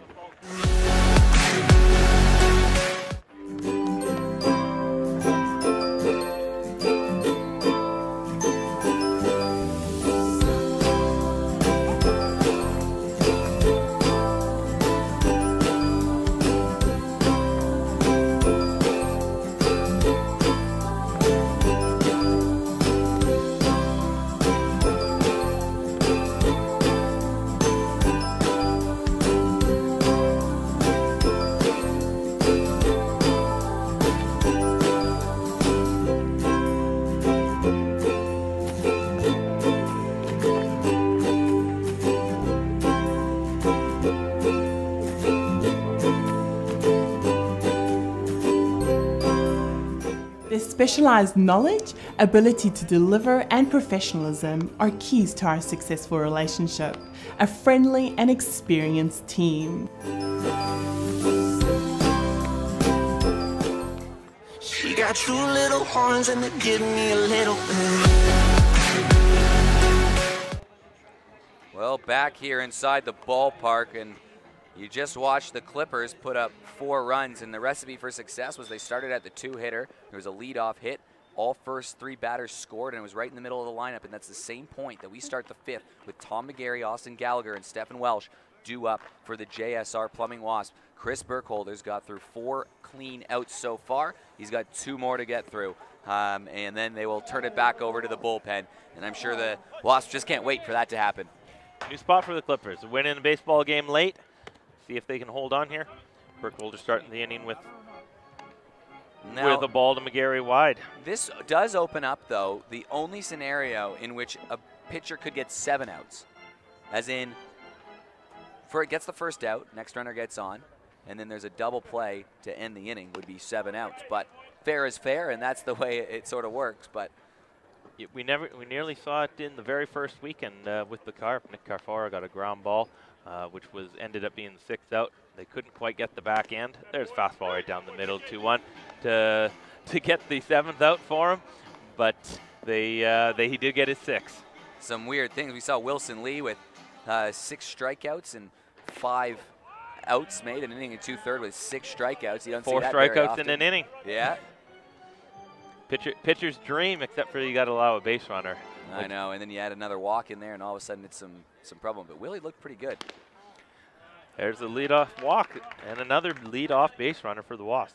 This is the top of the 5th inning. 4 innings now, leadoff base runners, and that's not a good foreshadow for the Clippers if they're going to hold their lead here with a powerful Austin Gallagher coming up to bat. Well, Austin is seeing the ball well tonight. He had that big double, which sort of busted it open with a 2-run. Or just scored the 1 run, sorry, I believe, just a 1-run RBI. But Austin Gallagher later scored in that inning. So he's seeing the ball and hitting the ball pretty hard. And Gallagher and Burkholder are good friends as well, too, as repeat imports here in South Australia. And now he's got a runner aboard. Yeah, and we did see that was the catcher that was walked there. So speed up rules here. We do have a pinch runner in. McGarry will stay in the game, but I believe that's Seichiro Suzuki, is it? Yeah, that's Seichiro Suzuki running. And there is Gallagher. He lifts this towards left field. That is caught out there by Chapman, and that is the first out. So Burkholder is down to his final out. He's got through 5. Stephen Welsh comes here. If he can get a ground ball, that would be ideal situation for the Clippers. We could see our first 7th out, and it would end the inning, and then they get a chance to try to tack a couple more on after their big inning last week. But Steph Welch is going to have something to say about that before this game's over, I think. Tough matchup here for Burkholder. Stephen Welsh, Team Australia 3rd baseman for a long time. He got him once doing that. Could he get him again? Burkholder, a smart pitcher, smart guy. You're not an idiot to get into Dartmouth. No, it's a good pickoff move. It's probably very close to what's known as the balk move, but it's very fast feet. This is just chopped down the line foul for Stephen Welsh. We will likely get 6 innings in this game. We probably won't have 7. Should the Wasps tie it up with 1 swing of the bat here and the Clippers hold pat, we'll go right to an international rules tiebreaker. A few scenarios still around, and Burkholder with a bit of a dance move from Terrell. A little bit high on the throw over to first. Otherwise, he may have had his 2nd pickoff of the game there. That was he had him caught a little flat-footed again.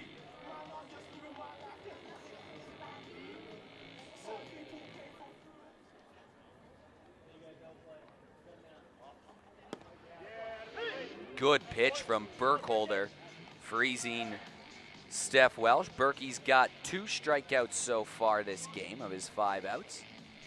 He has allowed that 1 walk, and then there was a fielder's choice worked somewhere in there as well too, so he's been pretty good, Chris Burkholder. Had that backdoor curveball working. Got that outside corner to lefties twice tonight. See if he goes for it again here. And here's a hard hit. This is towards center field. Runner back at the track, and it is caught by Evan LeBlanc. So it's a loud fly out to center field, and that will be the day for Chris Burkholder. He gets through his 6 outs cleanly. He came in the ball game with bases loaded and 2 outs. He needed to get an out. They were down 3-1, keep them in bay. He did that. He got a big inning from the offense, and he'll be the pitcher of record leaving the game. So well done to Chris Burkholder as we get a Wojtek call to the bullpen. It comes back for the handshake with Alex Carter, which AC loves. So we'll see who the new pitcher is. This is Ozzie McClure. A young man who made his first appearance last week in the Clippers. Getting another opportunity here to finish the inning, get a final out.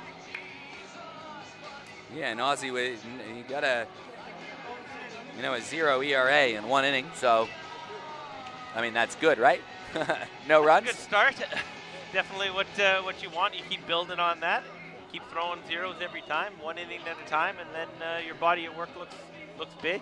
So here's the thing, though, is Tyrone Hambley, who's up to bat now, he's got a pack of kids, which Tyrone Hambley has done an unbelievable job of coaching and bringing up. And he's done that right from the under-16s to the under-18s, where he's won a national championship with them. And that includes Curtis Mead and those bike guys, Harry Nucky, all of that. Tyson McKee, one of those guys. Tyrone Hambley got to face Tyson McGee. And what did Tyrone Hambley do? He deposited one very long, I believe. So now he gets another student, if you want to call it, and Ozzie McClure, who's in the BITE office and the BASA office almost every day, running clinics with Tyrone Hambley. These guys are very close. How much do you think Tyrone Hambley wants to just slot one over the center field? Oh, he's definitely looking to pull another teacher moment here for one of his pupils. He was going to want to learn him and get this thing tied up for his team. As we had the clock up there earlier, we're approaching final innings, so it's a little more pressure on the Wasps to get something going here. We just had the heart of their order, so it's the bottom part coming up here. And how definitely wants to do a little damage. On the other hand, how much do you think Austin McClure wants to come into work tomorrow and say, hey, coach, that remember when you had the tying run on board and I had you up to bat? Good pitch from Ozzie McClure. Made the move over to Glen Elg Baseball Club from Sturt this year for an opportunity. He'll definitely be looking for, he gets him out here. He may sleep here tonight just to be at work before him tomorrow. I hope so. Let's see what happens in a battle of teacher and coach. And runner goes, and Tyrone Hambley rips this towards left field. He got a lot of it, but he put it right towards Chapman, and that will end the Wasps' threat. He got a pitch he wanted to turn on, but it's going to remain a 2-run ball game, and we'll put it back towards the top of the lineup for the Clippers, and a good opportunity for them. And I wonder if they'll bring in Dylan Brammer to try to close it out in the next inning, and that was maybe a 1-out thing from Ozzie McClure. Yeah, we'll keep an eye on the bullpen and see if the Clippers get anybody up. Matty Watkins coming up for his second inning of work here. He had 2 outs last inning, so he can get through this inning cleanly. He is going to be facing Dylan Brammer to lead it off. So if he is going to be getting into the bullpen for the save opportunity, he's going to have to get down there pretty quick after this. Dylan Brammer will lead it off, and then Dylan Ridding, and then Terrell Joyce and Evan LeBlanc. So we knew this lineup was scary in that I'm looking at my scorecard of the last inning, and there's a lot of filled in bases, a lot of doubles, a lot of hits, and that's sort of what we expected, wasn't it? Yeah, we saw a lot of singles. They were kind of singling to death early. A couple of little misplays in the field from the Wasps. Kind of was the big plays, but the 0-2 single by Evan LeBlanc up the middle to tie the game, that kind of opened the door, and that's where the wheels fell off for the Wasps in the inning, and the crooked number went up. Clippers will be looking to continue where they left off. 4 last inning, top of the order here. Ridding, second batter. He's the one got everything started off Travers last inning, but this time you got Brammer as the leadoff batter. Well, let's see what he can do.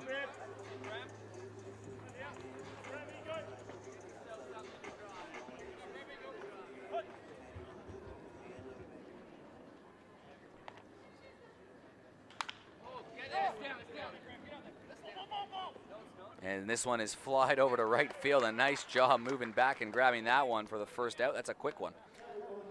Yeah, Dylan Bremer aggressive there. Saw the fastball from Matty Watkins that he liked. Just a little bit up, popped it up.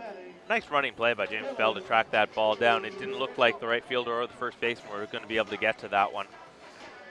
Dylan Ridding had that leadoff hit that last inning to put him on for the big boys and Terrell Joyce and Evan LeBlanc and AC Carter to do those things. He'll look to do the same thing here. Only 15 minutes until we can't have a new inning, so I suspect the 6th inning will be our last inning of play. So any cushion that you can add right here is going to go a long way. Definitely have to push with the top of the order coming up, the power of the order. Curveball just a little bit high there, 1-1 count. Matty Watkins facing Dylan Ridding. It was the spark last time. And he swings at this one, chopped foul, could be playable, and it isn't. So it's just another strike. The Super League, another quirk here is that clock. So let's say another 2 quick outs are here and the Wasps go down 1, 2, 3. There might be 6-7 minutes left for the Clippers almost just to kill to try to prevent a new inning being started. It could be an interesting decision that the umpires will have to make. As here's a pitch, and again, fouled sort of in the same spot. Ridding's seen the ball okay today. Yeah, right now he's battling. He's going to try to get a pitch that he can handle a little bit later in the count, get his team going. But exactly, and that's where it's going to be, if the Clippers want to kill the time and take themselves out of at-bats, or if they just want to keep attacking and just swing freely how they've been going. There's a ball just carrying on Christensen a little bit deeper than he first initially expected, but he's able to step back, make the easy catch. So Terrell Joyce will step up. He's seeing the ball very well as well, too, today. One swing of the bat can give him a 3-run cushion, which just might be too much. Well, I don't see anyone in the bullpen. Oh, yeah, there is someone warming up, I think, or getting loose in the Clippers. Yeah, it looks like it is Dylan Bremer down there. Yeah, you have to. But right now, Terrell Joyce is locked in. There's another big swing. We got a report earlier. The airport is going to bring that ball back that he hit. Unfortunately, everybody's safe. One of the passengers on an incoming plane caught it. So yeah, it's okay. Yeah, well, the planes are grounded there right now. Plane was about to take off. The Jetstar to Melbourne, one of the last ones out of Adelaide, but they've just been told stay on the runway. Yeah, we'll let them know when Terrell's at bat is done here. And this is hit hard once again over towards center field. Running back, is it playable? And this is at the wall, and it just drops between 2 guys. Terrell Joyce making a push for 3. It's going to be a play at third. Joyce slides in there with a triple. There's one of the quirks of Bennett Field. He hit that ball deep to center field. That was off the Indigo Bank sign out there. And Terrell Joyce turned on, once he saw it hit the wall, come down, he turned on the jets and cruised into third base there. So the throw came in behind him. He was thinking 3 as soon as he knew he had a chance. And, you know, that ball was up a long time. He had a pretty good head start on it by the time it hit that Bendigo Bank sign. That ball went up, and it just kept going back. It looked like it was going to drop sort of, you know, a few feet in front of the warning track, and it just kept drifting. So a tricky one, but he's seeing the ball well. Yeah, it could be a dangerous time to be facing Terrell Joyce right now. He looks like he's really getting hot. Speaking of hot, here's Evan LeBlanc. 0-2 single, kind of broke things open, tied up the game last time, and got 2 Clippers RBIs going. That was what they needed. They'd been struggling. But this man is hot. He's hot in the SABL. He's hot in the Super League. The only thing that kept him cool was he wasn't here last. There's a line drive into right field. Christensen comes in for the catch, keeping Joyce at third. So then we're going to go to the top of the 6th inning with the Clippers still leading 5-3. We'll be back after this.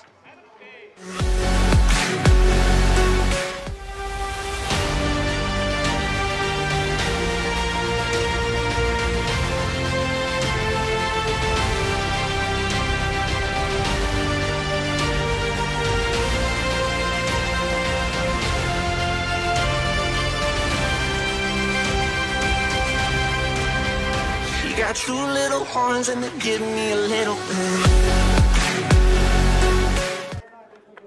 Well, just about 10 minutes left before no new innings could be played. Dylan Bremer, who's got his best stuff as a pitcher, is coming into the mound, and it's handy to have Burkholder and Bremer on this team Burkholder could sort of get that hold and keep him in the game. And this is where Brammer can come in and close it out. You keep his bat at the top of the lineup, and now he can come in and close it out. Two-time Caps medalist will stand in there, and he's got Jackson Brebner-Rust due up first. We'll see who the Wasps choose to replace Taylor Travis with the bat, but it's a tight spot for the Wasps, likely needing to get the runs here in the top of the 6th inning. And with the change, Brammer came in from shortstop, so it looks like we got Dalton Probert sliding over from third base to shortstop. Dylan Ridding moving from the outfield into third base, and then Phil Acosta taking over in right field for him, and he'll hit in Dylan Brammer's spot.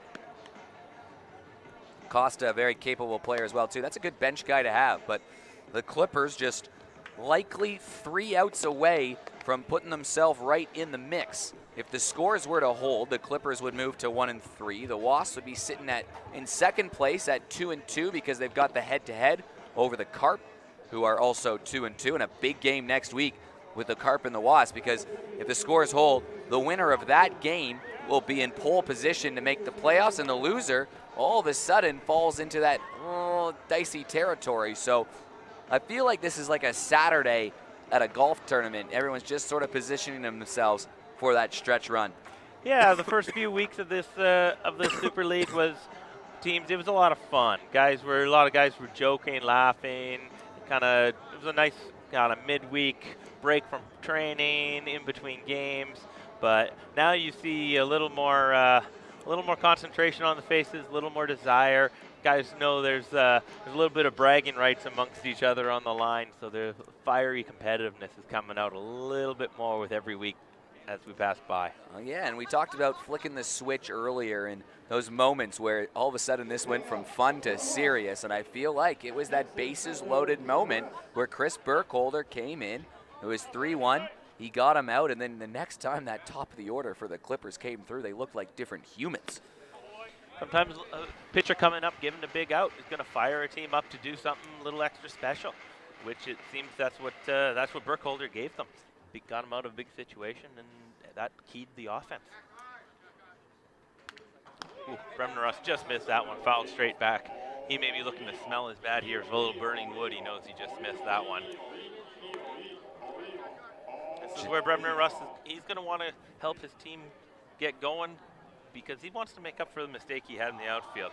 They took advantage of him a couple of times, once on a ground ball, which they ran some extra bases, and then the fly ball that he dropped. Well, big moment here as JBR watches that go down low. Has JBR having a bit of a smile because his former teammate Tarzan, Chang Tai-Shan, his walkout song is playing during the time. Interesting sound choice decision. I love it though, something different. Brebner-Rust settles in, watches that one go over the plate, 2-2 count. It looks like we got Sean Maple on deck now for the Wasps. They head to their bench a little bit, find a little more experience.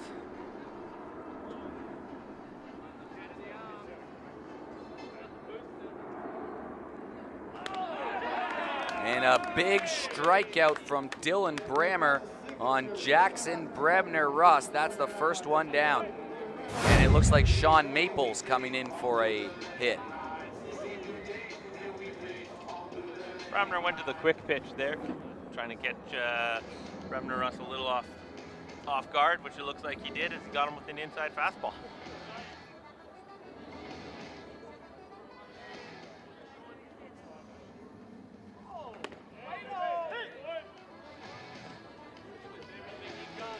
Head fastball 0-1. That time he had a little look at second base. Again, slowing down is just different timing, different look for the batter. There's the traditional one which Maple just fouls off just over the Adelaide Bite hitting facilities. And he's down 0-2 in the count. As you see on the clock there, we got 6 minutes, 19 seconds left before another inning can start. Brammer with 1 out, 0-2 pitch, inside fastball, 1-2.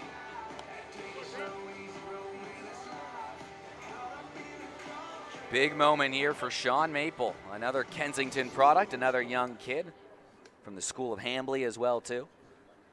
Here's the pitch, and he swings at that one just low. And he gets tagged out there, so that's 2 strikeouts. This is exactly going according to plan. So the umpires will have a decision to make here with only 5 minutes to go before a new at-bat comes in. James Bell will walk to the plate. If they get an out, the umpire has every right to say we're just going to call the game because there's no way we can slide in an inning in less than basically what would be 2 minutes. However, he can also say you got to go out and bat and try to kill it off. So very much be ready for the umpires to call the game right here. We'll see what happens as James Bell steps in, and again a strike thrown from Dylan Brammer. This is some excellent bullpen management from Paul Mildren, bringing in Burkholder, then finding a bridge, and then chucking in Brammer to try to close it out. Another strike, 2 strikes. So it may be up to the umpires, but is James Bell down to the Wasps' final strike? Brammer settles in. And that one bounces away. Unfortunately, no one on base. Would have been an easy one to advance with, but it'll stay a 1-2 count. Brammer using a little bit hold there in his leg, different timing. You've seen him quick pinch, you've seen him spin backwards. That time he held his leg up a little bit. Just different time, he's trying to get the batter off. Will this be it right here? Here it is inside, so Bell keeping it alive a little longer. The longer the at-bat goes, the closer we get to that time cutoff. So no new innings after the 4-minute mark, and with the home team batting, this should be it right here. Here's the pitch. Just above. If he can get on base, though, Dennis Christensen would represent the tying run. So a lot can happen here if he gets on base. Got to get there first. It's a full count. And this one goes away, so he was behind 0-2. And how about James Bell works a walk to extend this game, and we can certainly say that it is the final out here for the Wasps. Dennis Christensen trying to keep it alive, and it looks like a pinch Yeah, it looks like Coach A.D. Chenoweth is going to his bench here. He's going to Seichiro Suzuki, James Bell's teammate at Henley. Saw him have pinch hit the other week, and he had a line drive right back at the pitcher, which was caught basically as a save your life maneuver. So he hit a ball hard in his one at bat here. We've seen him run a couple times, but let's see if he can keep the inning going for the top of the order. This is what the Super League is all about, as 17-year-old Seichiro Suzuki takes a hack at the stuff thrown by the 2-time defending Caps medalist. So we'll see if Seichiro can keep this game going for the Wasps. Runner on first, 2 outs. Inside. Doesn't look shy up there, though, Seichiro. No, he took a big cut at the first one, and so far, but it looks like he's a very quick bat. Brammer may want to stay outside on him. He may not want to come inside. If he comes inside again, we may see a ball ripped down in that right field corner. Just got to get on base and turn the lineup over for Mitch Lightbody. And he swings at this one, chopped down the third base line, but it goes foul. So once again, the Wasps down to their final strike. Yeah, we see the clock ticking down there, 2:15. Part of the Super League is that the games are timed to two hours. So with the 2-minute clock in between innings, we are for sure down to the last at-bats here for the Wasps, and the last strike possibly. Dylan Brammer trying to close it out. Caps medalist for 17-year-old. And he rips at this one, and it goes just foul once again. So Suzuki getting bat on ball and staying alive. Takes a quick timeout. I think he broke his bat on that one. Yeah, he's going to need a new piece of lumber there. Actually even sounded like he broke it on the one beforehand, but obviously it was good enough to swing in there, but that time he did break it. I feel like Seichiro will be part of the under-18 state team that will go away to the National Youth Championships in January.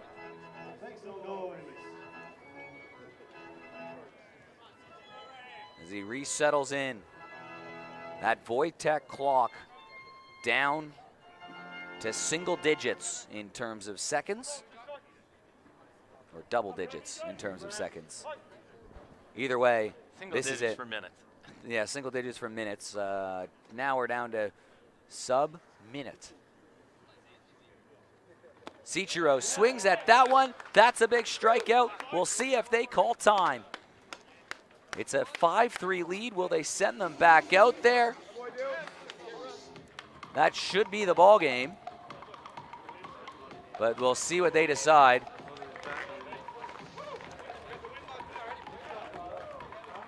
And they haven't called time. I think it looks like the umpires are going to head together to discuss this. It should be time. I mean, there's no way they can get this in 18 seconds. And if not, you just take. Let them throw 9 pitches if it takes that. So the umpire's talking it over. This is going to be the least dramatic finish to a game we've ever seen as we wait for Ian Revel to make the call.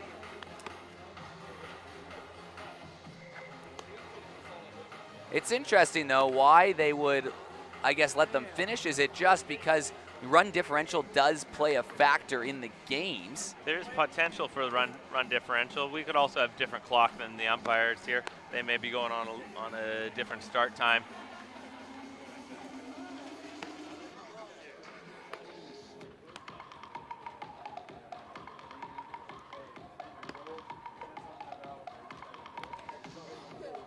Now, crew chief Ian Revel's going to walk over and talk to Coach Adrian Chenoweth. They're going to say this is over. Mildy's over there as well, too. They shouldn't really be playing. Looks like we're more discussing the lineup changes. That we do have a Wojtek call to the bullpen. Looks like Jackson Bremner Russ is coming on. Well, going into uncharted. Wasps thinking here is they put their closer in. They need to keep it exactly where it is, 5-3. They're going on the opportunity that they're going to get another chance to swing here. And you keep playing baseball until the umpire tells you that you're done. So you go to a pitching change, bring in your closer, keep the score right where it is, and give your hitters a chance to swing it in the next inning.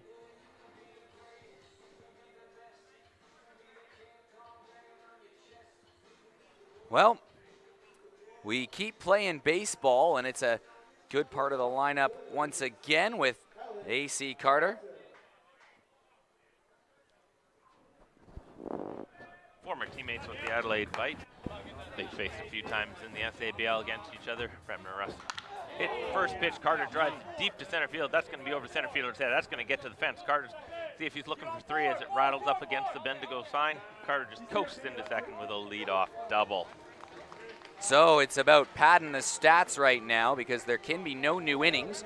And the Clippers lead 5-3 as Alex Carter adds to his nice day with his second hit with a leadoff double. Sam McGarry will come to the plate. He's got a home run, and he reached as well and scored. So looks like we had a little bit of gamesmanship here, but the Clippers taking a while to get that runner in for the catcher here.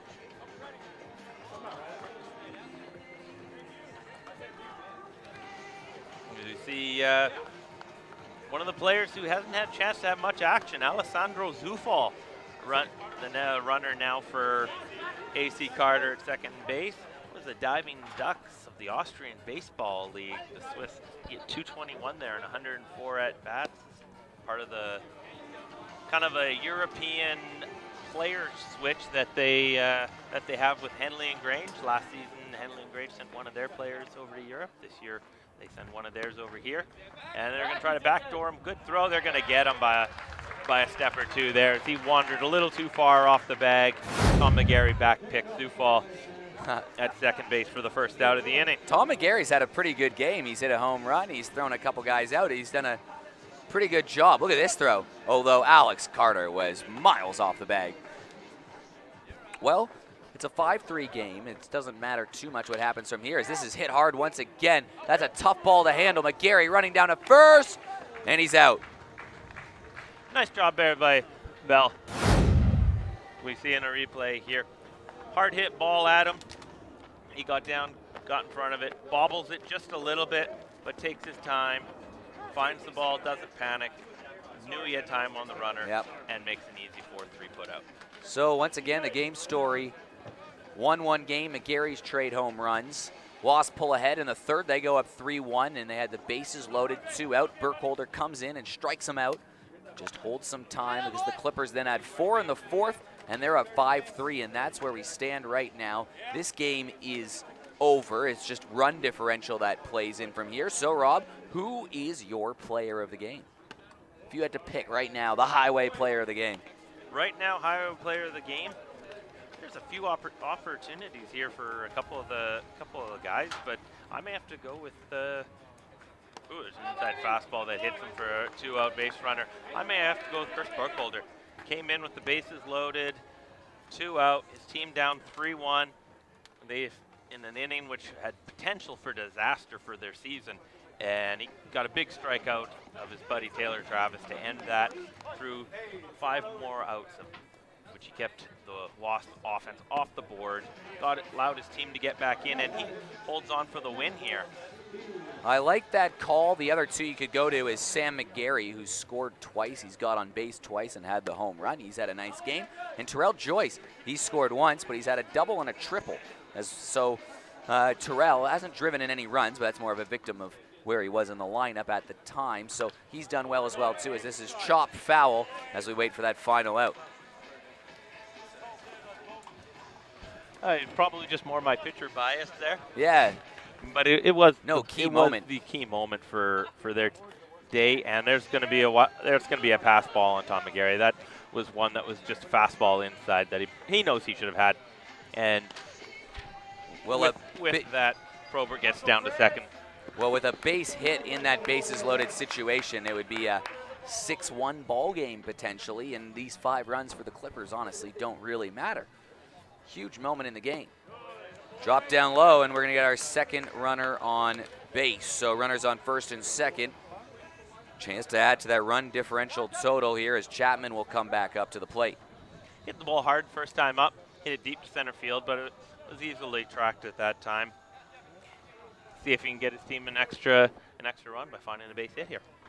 Well, that Wasp Cart game making huge difference next week. This is grounded to short, flip to second, and that will end the ball game. The Clippers will take this game by a score of 5-3 over the JSR Plumbing Wasps. Rob, final thoughts on the game? Clippers may have saved their season with that one big inning. Was what we expected, a high-scoring game, lots of hitting, and now we got a great finish for the final couple of weeks here when everybody starts getting through each other for a second and third time. Well, every team has lost and every team has won, and that's the makings of a good competition. And we sort of said that in that 4th inning. It's like the Clippers had a different sort of persona about them. They knew that they needed to flick that switch and win this ball game, and that's exactly what they did. And for the Wasps, the worrying thing is they've been playing close in all the games, but just that one big inning has just been disappointing, to say the least. Back-to-back weeks in which their pitching and defense has cost them in one inning. Otherwise, they could be a team sitting at top of the ladder. So they're certainly sitting in good position, but they need to clean a few things up in the next coming weeks. And I'm sure their coaching staff will get them going. They're one of the tough teams that are going to compete with. It does mean there's a lot more value in that game versus the Carp and the Wasp. And hey, the Clippers can win next week versus the Crushers. Then all of a sudden, you will have all teams at either 3 wins and 2 losses, which is just a great setup for the last few weeks of the season. Oh, this season's coming. First season, inaugural season. Next week's going to be big because we could definitely have an exciting finish with the next week's results. Well, I'm told the JSR, or the player of the game, is coming from the Clippers, and it's going to be Sam McGarry, and that's who Jill's going to grab down there, and that's why we're still on here, just because I want to see how Jill does in her first ever interview on field. I don't know if it's going to be able to pick up the sound here, but let's see what happens with Jill on the field. We'll see if we can pick this up, and then we'll say goodbye. But we'll throw down to Jill with Sam McGarry.